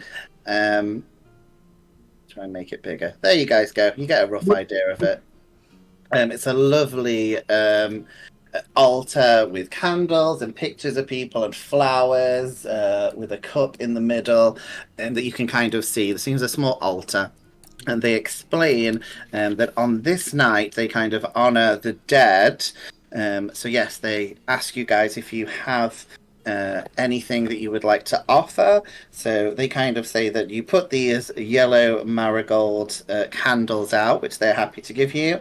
And it's customary to maybe have a portrait of the deceased, but it's not a requirement, or something that you have that would stand for a person that you have lost, like a token, something from them, some hair, their favorite food, something to symbolize this person. And then yes, you would make an offering of something that they would like. So yeah, that could also be food, wine, money. If they smoked, maybe you give them a cigarette, something to kind of show that you're thinking about them. So they kind of give you guys the candles to light. But yeah, I will go around with you one-on-one and just to see what you think your character would do. So it's kind of like a Day of the Dead offering, and they're allowing you guys to think about that person for a little bit, being Whisperween, which is this magical holiday, but it is about to end very soon. Who would like to go first? Francis will go first because I have this ready. Very good, Francis. You can tell us. They hand you these marigold candles and just ask about who you have lost. Before Francis walks to the altar, again his expression doesn't change and he addresses his companions without looking at them. He's just looking at the altar and he says, "Before you knew me, friends, I was not a wandering soul. I was at peace. I had a home, I had a happy life, and I was settled. I was engaged to a halfling woman named Helen. We were engaged to be married, and she was with child. And one day, she was washing her clothes in the river at the bottom of her garden, and the river burst its banks. And I never saw Helen again." And he'll just walk up to the altar, light a candle, and he'll take out all he has, and he doesn't have any wealth. He has little scraps of food in his pockets. Candy. He's got candy. He will take out a handful of candy, place it next to the candle, and absolutely expressionless again, yet tears pouring down his face, he'll just turn around and again walk past his companions, not looking at any of them.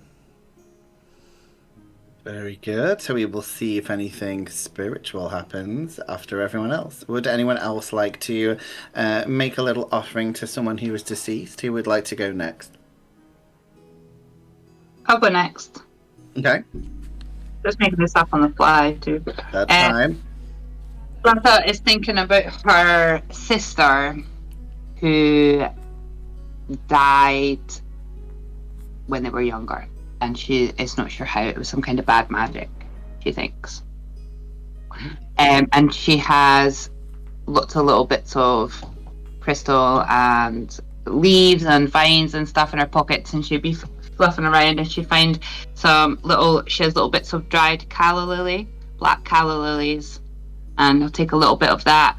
I would maybe burn it over the candle, put it in, and just think of my poor dead sister.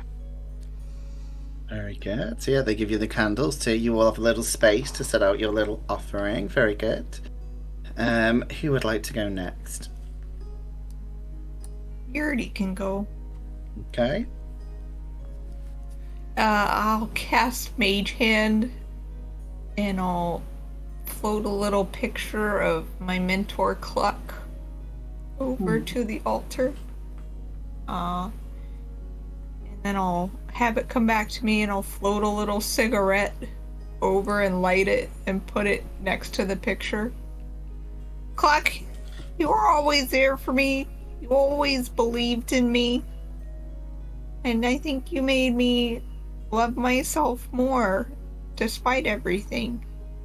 So, I really hope that you're doing good wherever you are. And the lady at the bar told me that these things help keep a thin waist, so I know you were a little bit worried about your waistline, so I hope it helps.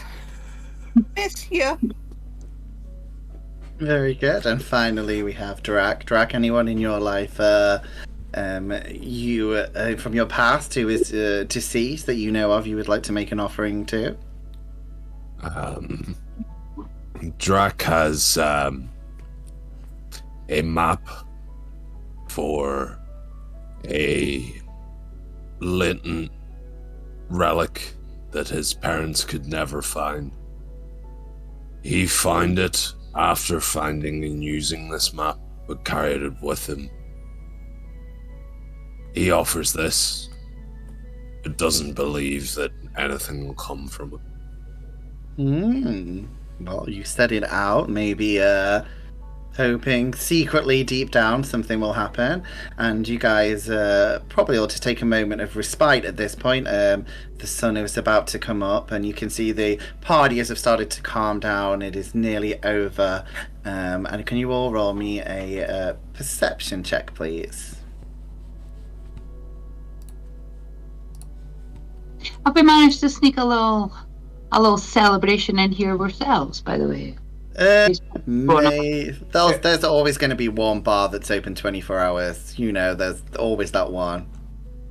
I think we'd 16. something. Perception. Perception.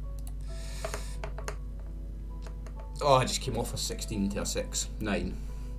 Okay. Who got over a 10? Hands up. Drak.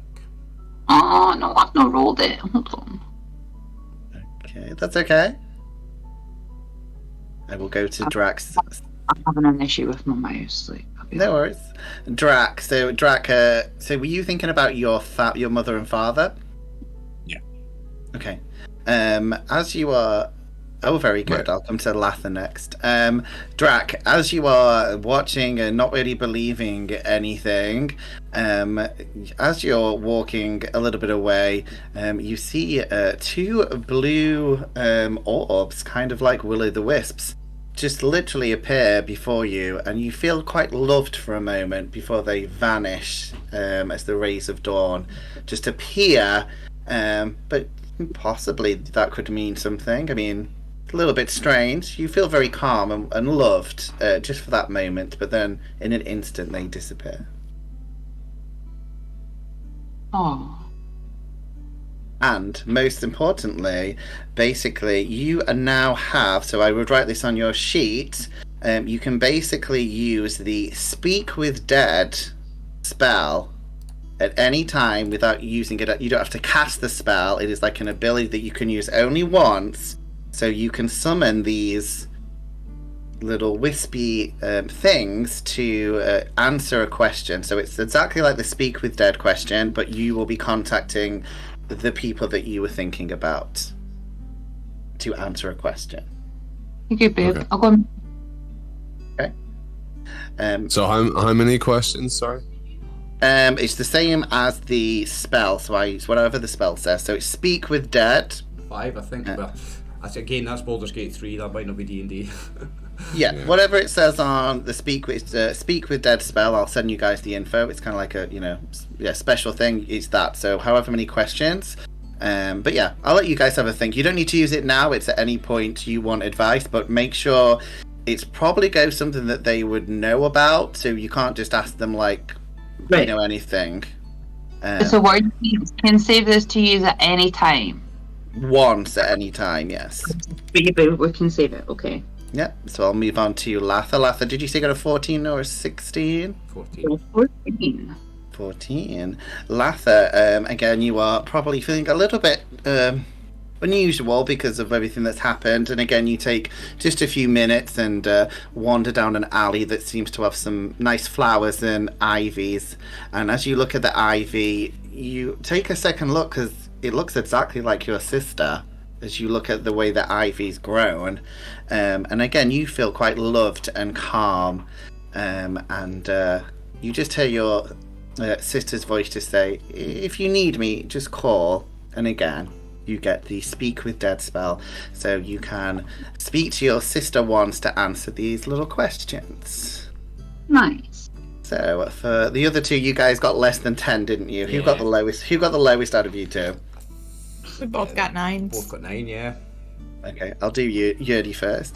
Yertie, again, you do your little moment, and then you can't start sniffing there. You can smell cigarettes, and there is no one smoking. But you hear a little laugh, and you're pretty sure it's your old mentor. And again, you get the same effect, but you just don't get to chat with her. But you know she must have been there, because it's a very distinct smell of cigarettes that only that only Cluck would have smoked. So again, you get the same effect. Francis, again, you probably take some time after your little moment. Again, seeing your friends wander about a little bit. But for a moment, you just feel a very tight hug.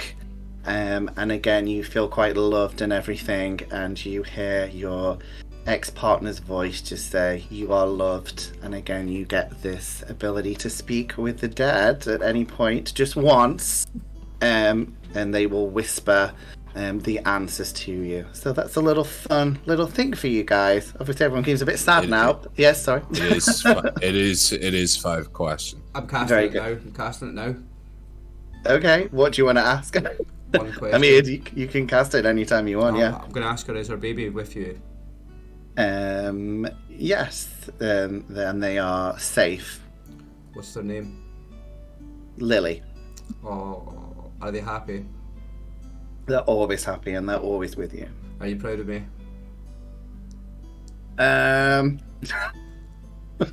You just get I don't know how many questions you've got left. 1 left. Okay.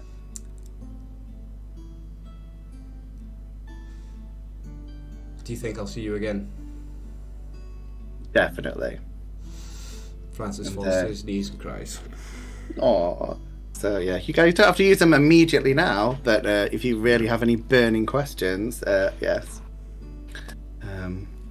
Anything else you would like to do? Obviously, now the festivities are coming to an end at this point, but you do see someone coming down the street in your wagon. As you notice, it seems to be Paloma, your little friend from the tavern, your little dwarf friend with the large shoes, seems to be coming around in your wagon as she runs up to you and she says, I just heard the news. Rafina just sent me a message in my mind. She says that everyone has started to recover in the village, like that all the curse has been lifted. Everyone is starting to get back on their feet again, or the children are no longer weak and sick. She's like, you guys, what happened?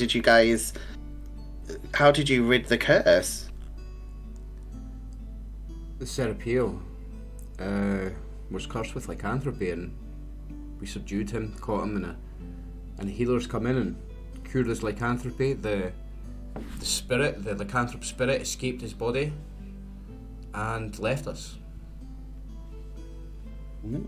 Well, that seems interesting, but she says, however you guys did it, I owe you all some money for this, and she indeed gives you guys 100 gold pieces each. So you can all... I will hand 50 to Latha, and I will walk over... No, what I'm going to do is to make it fair, so obviously...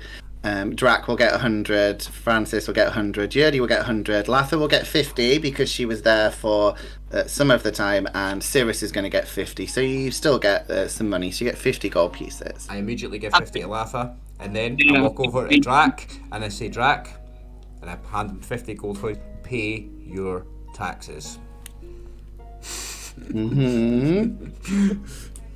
Did you give me how much to give to Drax? Because I'm keeping track of it on the sheet. I gave you 50 and you got 50 from the quest. 50. Where the fuck's my money? In inventory. But you guys are free. If some of you guys want to party, you are free to enjoy the Dying Festival. There will be literally a few bars open that are open all the time. If you guys want to party for a bit, I'm happy with that. Well, I'd maybe have a nightcap and try to go get some sleep. I would take a drink to go and watch the sun come up, and then that's fine. Yeah, yes, there are. Like I said, there's still a few bars open. They've been partying for hours, but there's always a few places open. We just take a wine to leave. So Francis goes for a couple of drinks, but after this kind of emotional moment he's had, he's not in the mood for party, and I'm not leaning into the halfling stereotype this time, and actually after a couple of drinks he decides, no, I'm just going to bed. Very good. How about Drak and Yertie? You guys ready for sleep, or is there anything you want to do briefly before you go to sleep? I've been sleeping for a whole day. Let's drink! Drak, are you going to enjoy a drink with Yertie?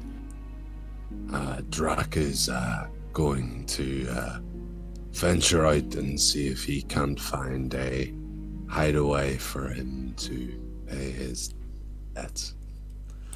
Okay, well, so I will say we'll fast forward a bit for you guys as Drak wanders around the city, probably getting strange looks. Everyone else has a little bit to drink, but eventually you guys all fall asleep, but you pretty much sleep the whole rest of the day and wake up the day after, where some of you have some letters for you, but I will digress. So you guys all wake up bright and bushy-tailed. Obviously it blobs, because that is where you guys live. Is that a long rest? Yes, you all get a long rest, yes. Yes, everything is back to normal. So Blob does awaken you guys with a nice cooked breakfast, and he's like, hey guys! I've got to get his voice right. Great work on shouting out my grain agreement, and heard you got a little side work on your way back. As he kind of looks at you guys. Hello, Mr. Blob. You're talking a little loud. He's like, oh well. He says, well, I'm not offended. You know, I'm not going to tax you on this extra money that you've got. But he says, I do need you guys to do a little job for me. You know, when you guys are feeling a little bit better. Job. Pardon? Have we been paid for this job, Mr. Blob? He's like, yeah. He said, well, oh yeah, did you guys? Oh no, you got paid at the other end, didn't you? By Yeah. He's forgetting to pay us. Roll for persuasion to see if he, or I don't know, history check to see. I can't remember if he said he'd pay you as well. Well, you're rolling that. I've got in my head from last night a montage, right? So Latha's sitting drinking, watching the sunset. Francis is just quietly praying in his bed. Drak's off in some Thieves Guild paying tax to somebody. Yertie's drunk, spinning on her back in some club on her shell. Spin me right round, baby, right round. Yes. That's why I gave you guys 24 hours so you guys can do that. What did you get? He's like, okay. He's like, oh yeah. He's like, yeah. He's like, you know the drill. Put your hand in, get your money. So Yeah. you can all roll me a d20 if you want to find your. I will take money from this. Latha, to see if you get some money. you roll twice and take mine. So 4 and Brad got 20 no way. 4 and 15. 4 to 15. So yeah, so just times everything by 10. This is how much money you managed to get out of his body at this point. Ooh, And these are platinums, right? Yeah, I mean, you got get 190, it. Latha. 190. You can get it in any form of coin you wish. So yeah, so yes, but not like you can't get like 100 platinum. But if you want to get you get any type of change you would like. Drak and Yertie. I cast Mage Hand and pull out 10 gold. Just 10. Is that times by 10? Oh no, 100 gold. Okay, so 100 gold. Or you could have, I guess that's 10 platinum. Oh, is it? Yeah, okay. I think so, yeah. So that's, yeah. Drak, how about you? I rolled a 20. Very good. Well, then you get that times by 10, so that's 200 gold pieces. Or, the equivalent in platinum, whatever. It's your good karma for paying off your debts, Drax. No, Drak I haven't didn't. paid anything off. Drak did I not. just went looking. Drak has not found the thing, but there is a red letter, glowing red letter that you may be receiving as you pull out your money. Francis, did you roll yours? Latha took mine. Very good. I just put them together. I got 15 and 4, so 190. So as you guys are plunging your hands into the strawberry pudding to get your money, he continues to speak and says that he needs you guys to pick up some wine from the city of Zinda. He's already sent Cirrus off ahead to set things up, and she said she had some business at the local bard school or something. So anyway, she says you guys can leave in the morning, relax a little bit. I know some of you guys partied a little bit. Oh, and then I have these two letters for Yertie and Drak. Oh. So, would you guys care to open them? Drax is probably a bill. It's bright red. It's literally magically glowing. I snatch it and put it straight into my pocket. Okay. We'll let you read it, or I'll read it out for you if you wish in a moment. Yertie, would you like to open your letter? Yeah. Okay. Yours is a very, unlike Drax's, is not bright red. It's a very nice, coloured pale cream with a little bit of gold writing on it. It looks very fancy. So you open the letter. It has a little seal, a red seal, with a picture of a map on it. And as you open it, it says, "Dear fellow Cartographer." I don't know if that's a word, but it is. "We have recently seen some of your maps. We are trying to refresh our brand and would love a cool new look to get kids back interested in maps again. Please come visit us at the Cartographers Guild in the Summer District when you are able." Ooh. These people are trying to reach me about my car's extended warranty. Maybe. Oh, brilliant. I need to go away. I'm so sorry. We're really close to the end. Yeah, no worries. We are coming close to the end. Drak, would you care to read your letter in private? As maybe Yeah, I'm reading it in private. So. Okay, so everyone else has to pretend they've not heard this, but Drak, as you obviously open your letter, it's up to you guys. Whatever. Yeah, just do like a hand symbol when it's back on. Okay. Drak, so it says, in Thieves can't, so no one actually can understand it apart from you. It says, "Please report to the Thieves Guild with your full accounting report for all your thievery since arriving in the city. We have repossessed your brother while this matter is dealt with." And it has the address for the Thieves Guild, the administration building, in the winter district of the city. Okay. Okay, that's fine, yeah? Yeah.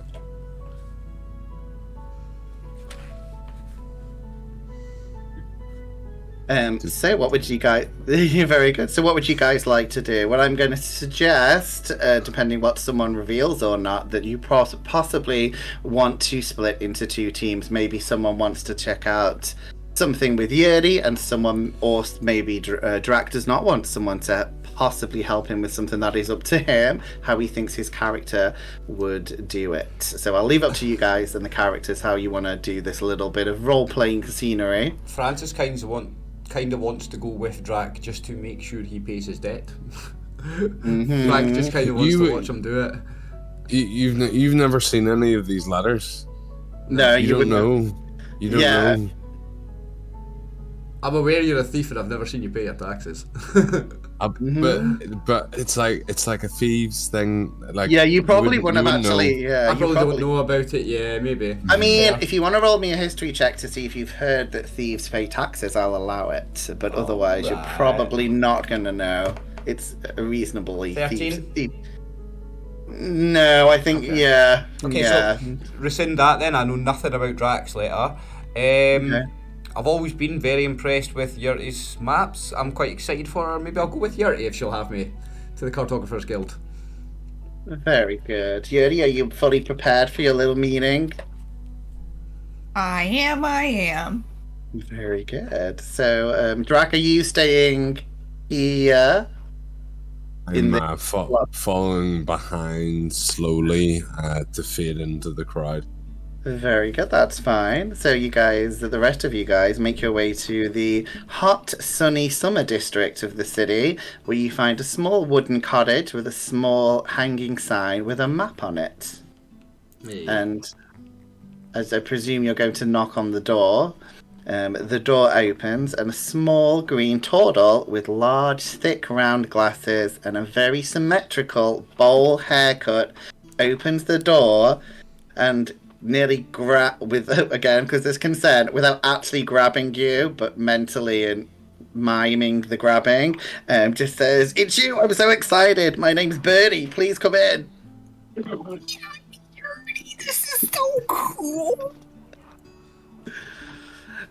Would you guys like to come in? only if Yertie like indicates for us to go in with her. If she wants to do this alone, we'll wait outside. It's up to Yertie. And Yeah. No, yeah, we'll Okay. go in. Okay, you go in. So Birdie seems really enamoured, and he just says, "We love your map so much, and we even got this copy from the map that you did in Promise, and he's proudly had it framed on the wall." You do notice, though, that there only seems to be him here and a small canary in a cage. He's like, "Me and Mildred just love your maps. We get very excited." We said there's just a few other members, but we're very passionate about maps. So he's like, "Have you got any questions about any map related aspects?" oh, Bertie, I think you give me too much honor with framing my map. That's kind of cool, but I don't think I'm very good at it. I could definitely use some pointers if you've got some. Are you a cartographer yourself? He's like, "Oh, I'm trying to be," and he does get a map out, and it's actually you notice it's a very high level of detail map of the city. He seems very talented, very precise, very symmetrical lines and stuff. Different to your maps, but he just seems very enamored by your style. But I'm going to ask you to roll me for persuasion as you talk to him to see, what information you get out of him as you are, how impressed he is. Obviously, maybe the shine's wearing off now that you've arrived. A 23. He starts to blush a bit, so I'll let you roll me an insight check. A 9. He seems very friendly. He seems to blush a little bit, but you think maybe could just be his personality or something. Yeah, you're not sure. But he does say, he said, "Well, obviously I need to do some checks because, shapeshifters and all that, you look like Yertie from what I've heard, but, I don't know." He's like, "So could you maybe, draw me a Yertie-style map?" He's like, could you just, whip something up for me?" Well, sure. I mean, if you're looking for pointers, because I see your work and you've got a little bit of room for improvement, I could definitely point out some stuff as I'm drawing it that might help. He's like, "Yeah." He says, just draw me something now." He's like, "Maybe draw me," and he maybe near where your home is, but in a very non-creepy way. That's a lot of a request, but okay. But he's cute, but you don't have to. But anyway, you need to roll me a nature roll to see how well you can draw a map of wherever you choose it to be. He just wants to see your skills of map drawing. 13.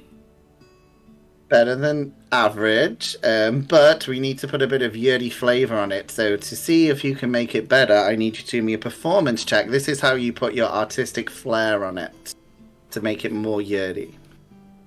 10. Perfectly average.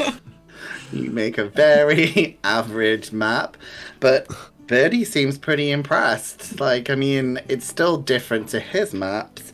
And he just he says, "Well, tell you what, I can't officially welcome you into the people who make maps that probably have a posh name, but if you can maybe draw me a map of your wherever you go next, somewhere not in the city, somewhere more exciting, then maybe we could let you into the group and we could help inspire kids to like maps again."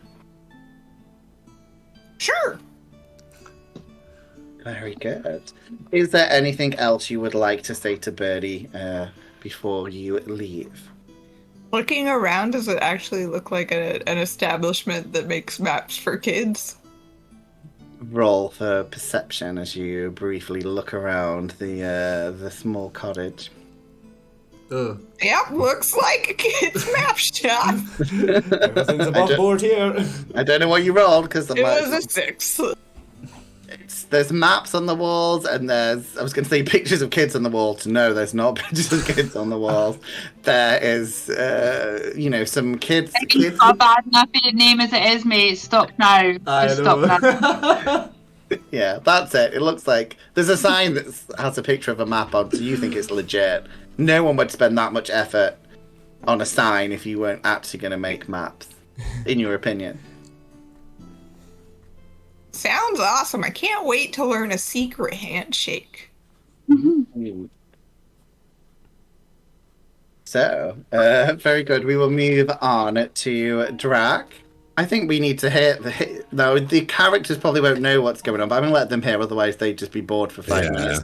Yeah. But Drak, are you happy to? I presume you want to go by yourself to this little place. Yeah, as they were walking in the crowd, I distanced myself and slipped off into the darkness in the alleys. I did roll, and no one's been looking for me during the whole Yertie event. So, I mean, I'll allow them if they want to roll for perception to see if they notice, but they'll probably have been keeping with Yertie anyway, so they're not really going to go with you. So yeah, if you all guys want to roll for perception, see if you noticed him sneak away. There's no point. If I don't immediately see Drak, I just assume he's away stealing something. Yeah. So I'm not even bothered. That's fine. That's fine. Well, he's gone. He's gone. I just assume he's away stealing. So this is what the players know. So, Drak, you arrive at a dark, drab-looking building in the cold, windy part, in the winter district part of the city. And as you enter, you can see a small machine with tickets with numbers coming out. And there is a woman behind a glass partition, smoking, with the sign "Reception" above it.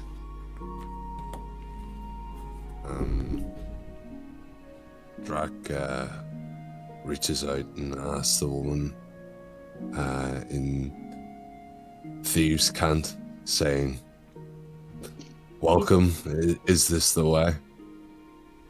He's like, "Take a ticket." I take a ticket. Okay, you take a ticket. Roll me a d12.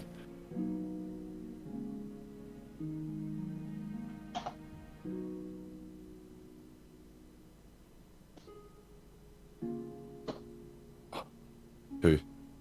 Oh, good for you. Your ticket says number 2, which means you only have to wait 2 hours. Because if you'd have rolled a 12, you'd have been waiting 12 hours. So for once, so you do have to wait in the waiting room for 2 hours. So you're free to do what you want in that time. But if you want to ask the receptionist anything else. No.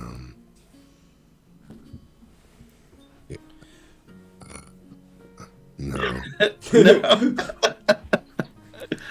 You do notice as you're in this room, like you can see a couple of, you're pretty sure everyone in here is a thief or related to thieves. You see a few people who have got like hands missing, like been chopped off, not like just, clearly chopped off. Legs chopped off, like different body parts, which you would be aware is sometimes, if it is chopped off, in some cases it is a punishment that thieves may get, so you know. That's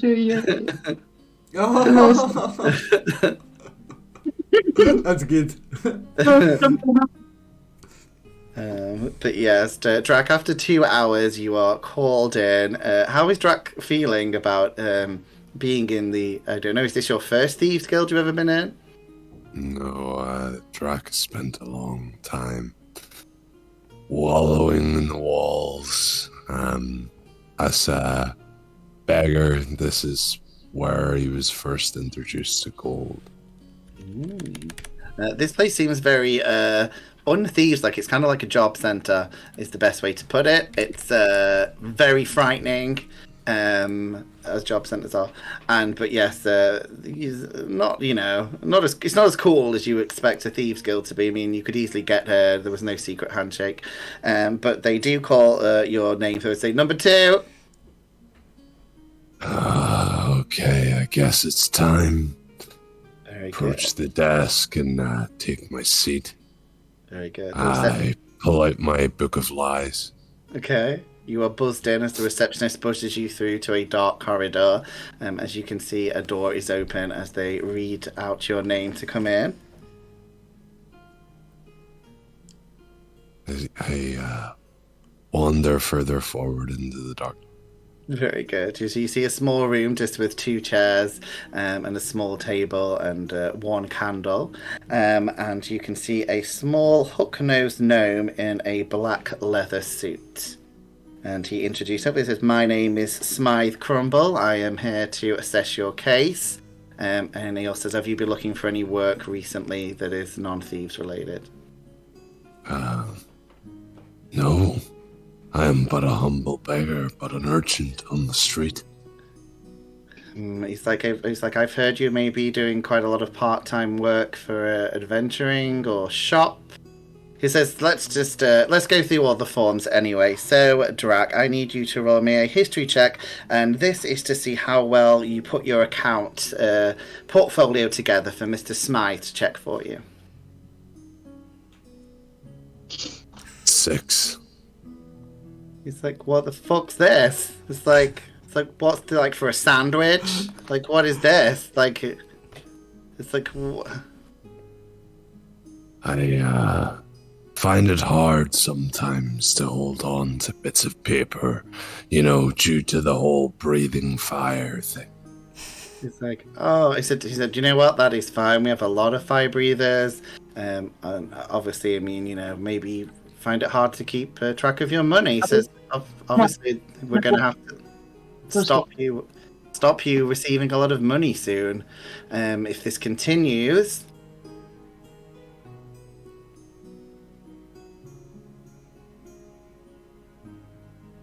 That's it? No response?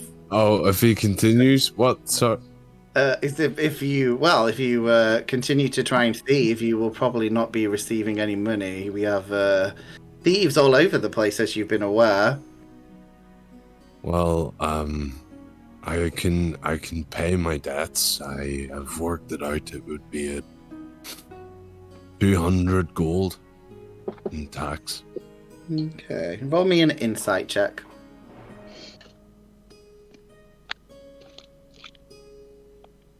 5.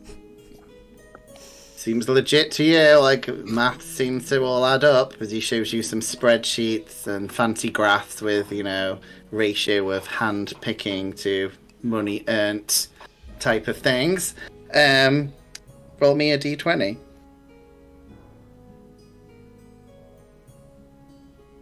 Mm-hmm. 5.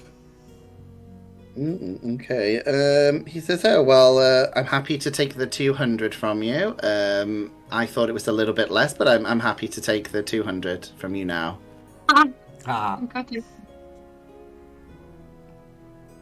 Okay, so I'll just take that out.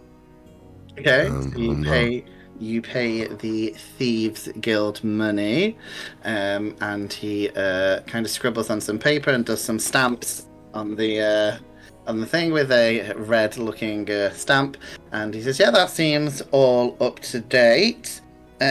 He says, "Your brother will be given back in a few days. We just have to get him out of the impound lot, and then he will be delivered back to you in a few days." What?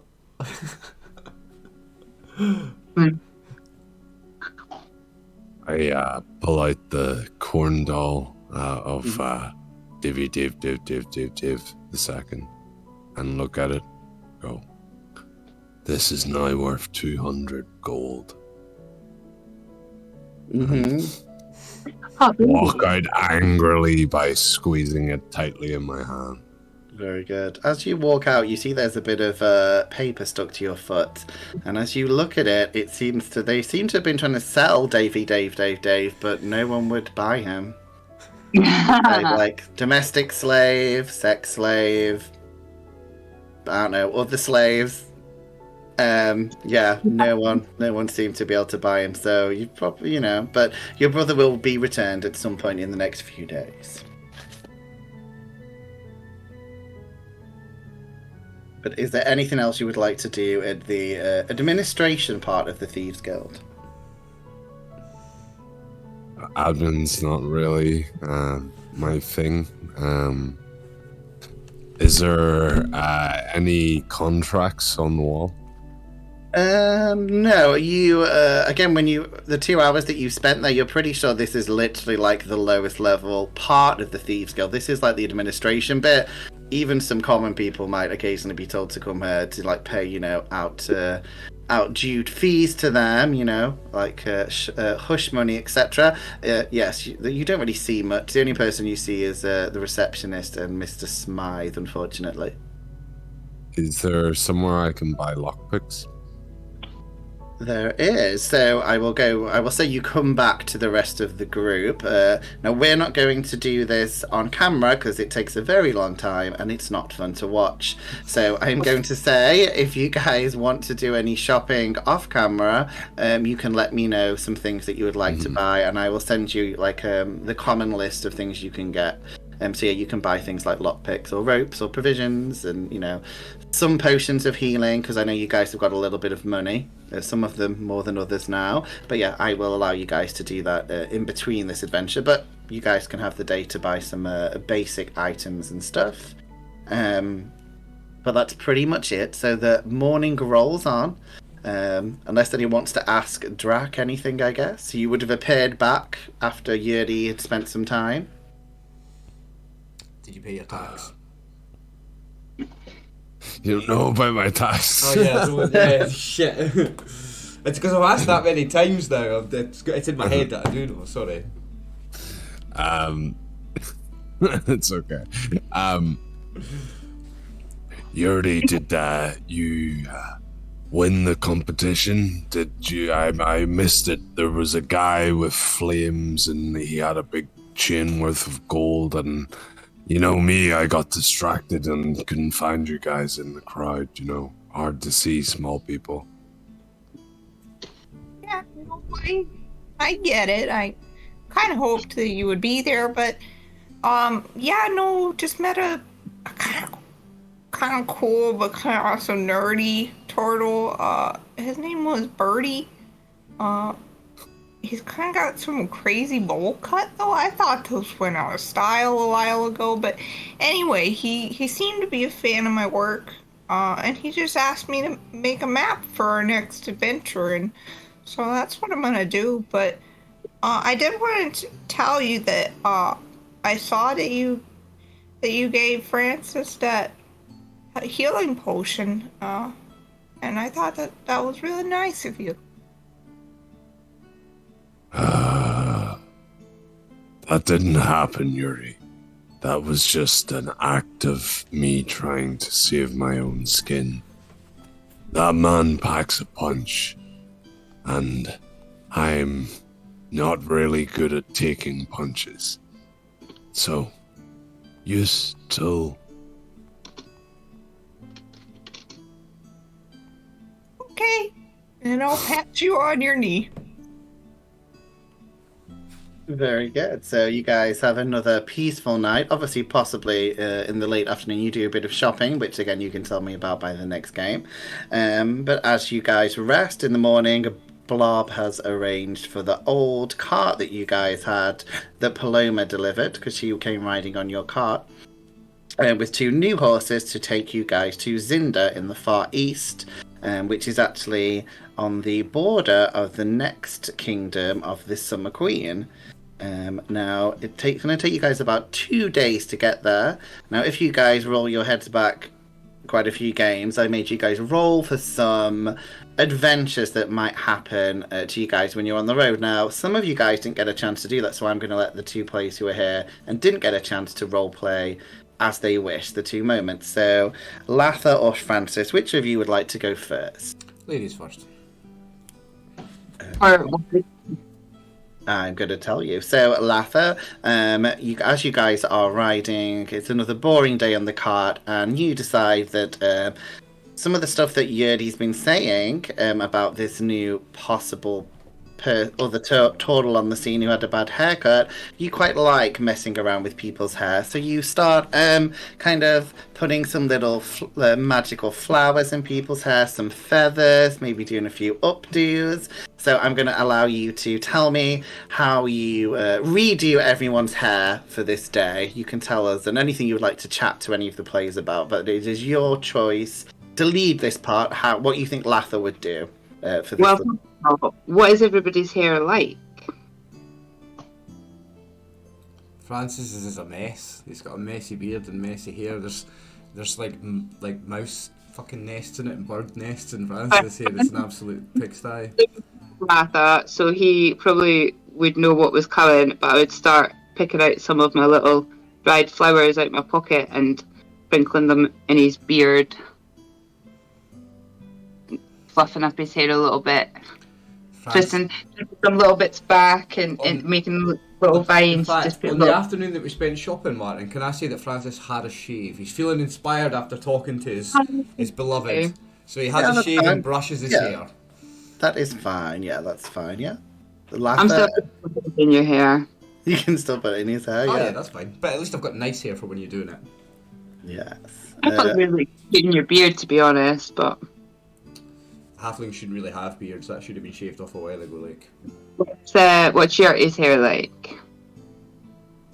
I don't got any. You But I bald. do have a beautiful bow. Well, well, she can. I don't know. God, this is going bad for people with no hair and no hands today, isn't it? So, In Blow. in the dust of all the little dried things that I have in my pocket would be like little sparkle dust of, I don't know, crystallites that have came off the flowers or something. yeah, it's the Feywild. You'd be easy. I would sprinkle my little flower dust over Yertie and it would get stuck to her head, and there'd be some little bits that went on her shell and sprinkle it round her. I got like sand in my eye or something. It's everywhere. It's flower power. Oh, I feel so much stronger. I can say it feels so pretty. Very good. How about Drak? Drak might be your hardest challenge. I don't know what his hair's like. I don't know. Same as Yertie, don't have any hair. Jesus, guys. Have you got a beard? Surely you've got a beard. They breathe No, fire. I have a It would be a beard, I very breathe stupid fire. idea to have a beard. Fire. Oh yeah, shit, hold on. I'm like, if you imagine a reptile, I'm a standing reptile. Okay. Can I, for flavour, say that I just face step behind Drax and whip very quickly a little daisy chain over his neck. Yeah, it's your bit to do this. So Drax can try and rip it off, but it will happen for at least for an instant. Yes. You're so pretty. Drak, any response? You realise very quickly that there is something on your head. I shake my head to try and knock it off and sneeze little balls of flames. Bless you. Very good. But you have an eventful day of one of you having your hair done. As we roll into the next day, the night is uneventful, but it is Francis's turn. Now, Francis, as you're aware, is a little bit religious. So, Francis, for this day, you decide you're going to maybe give a little bit of a sermon about your God to the rest of the party. So you are free to tell, or I don't know, some fables to the people. It's up to you. You can tell us how you would do it for each member or as a group. It's up to you. Francis will talk about a god that you've never heard of before in the Forgotten Realms or the Feywild, and he's an omnipotent presence, omnipresent, omnipotent.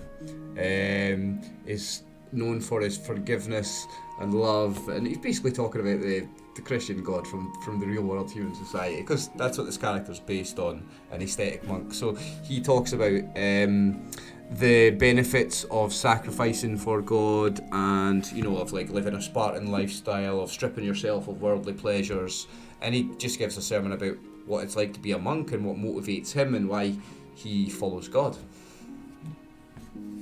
Very good. I'm going to ask everyone for their reactions to this. So, Yertie, how do you think Yertie would react to this religious knowledge?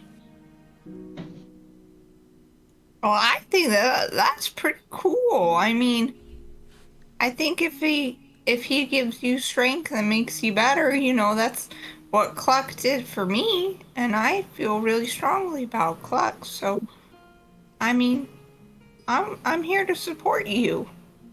Thank you, Yertie. You see why I don't wear armor? Because God is my armor.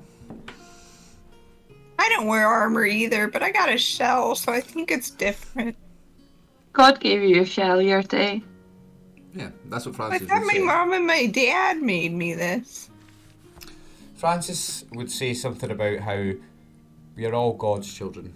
Your mum, your dad, you, we're all really God's children. We're all God's creations.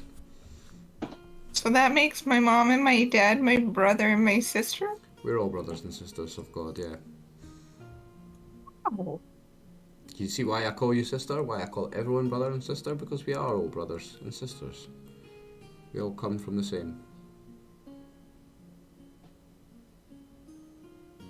As we don't go too far into incest, Drak, how would you take this some of his teachings? Drak decides that he would rather speak to his own god and pray, the god of sleep. So Okay. Just realised That's I'm what going to he get does. cancelled for bringing real world religion into D&D. Yeah. I mean, you did technically say any of the names of gods, so you're fine, I think. Yeah, very good. Drak has slept. And Latha, how about you? You might have heard some of his sermon teachings before. Latha has been travelling with Francis for a long time, and she's not really sure what her journey is, but she knows that so far it's going to be with him, and she is used to hearing him share these stories with people, and she's used to the impact that it has on people. So she would just be sitting, just listening, quietly, watching everybody, seeing how they were taking it in.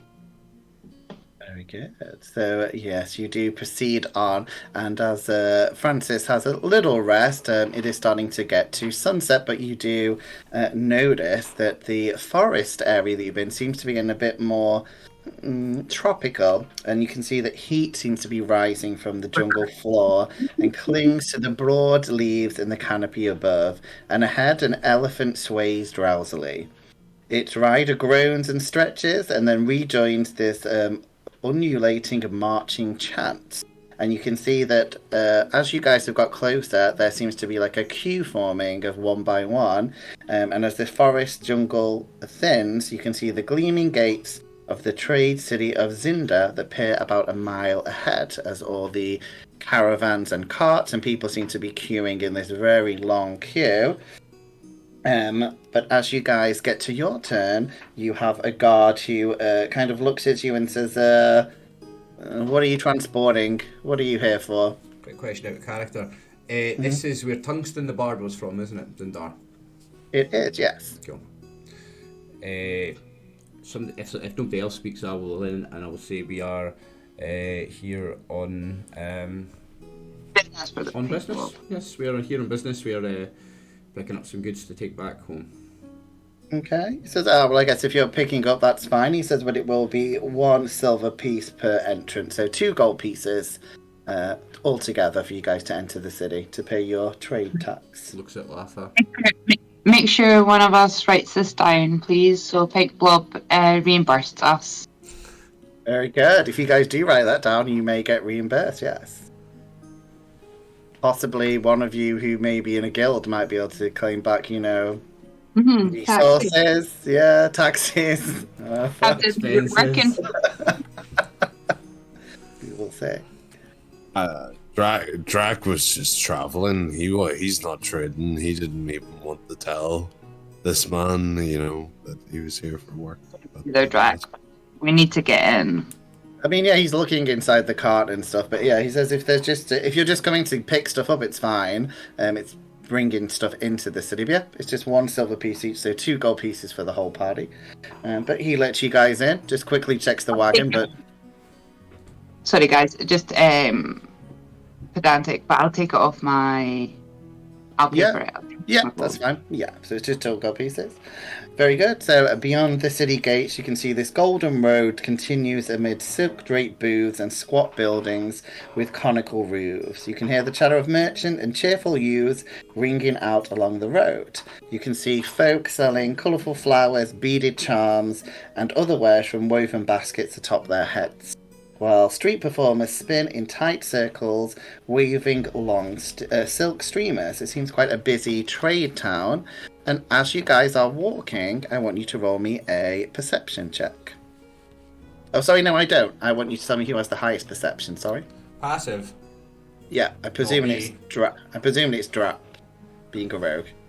Passive perception. Mm-hmm. 12. Anyone higher than I 12? think Latha's higher than that. 16. Oh, very good. Drak does not know this. Latha, as you guys are just kind of admiring this very beautiful city, you can see that down an alley right next to you, there seems to be a slumped still figure who is against a wall, but there is gold all around him that has been scattered, and he seems to be looking at you. You said he's like sitting on the ground. Yeah, he's slumped against a wall and looking at you with gold coins that have all seemed to have spilled out from his purse. Okay, is he close enough to hear me? Yeah. I would ask him if he's okay. There is no response. But at this point, the rest of you guys are going to see that Latha seems to be talking to someone down an alley, and there is lots and lots of gold. Don't even think Look about at his face. Drak. Look at his face. I will shillelagh you. I will shillelagh you. Don't start. If You you guys, can take it all. Drak, I can ask you if you were going to do anything as you were alerted to this fellow down the street with gold all around him. I dash 60 feet Mm-hmm.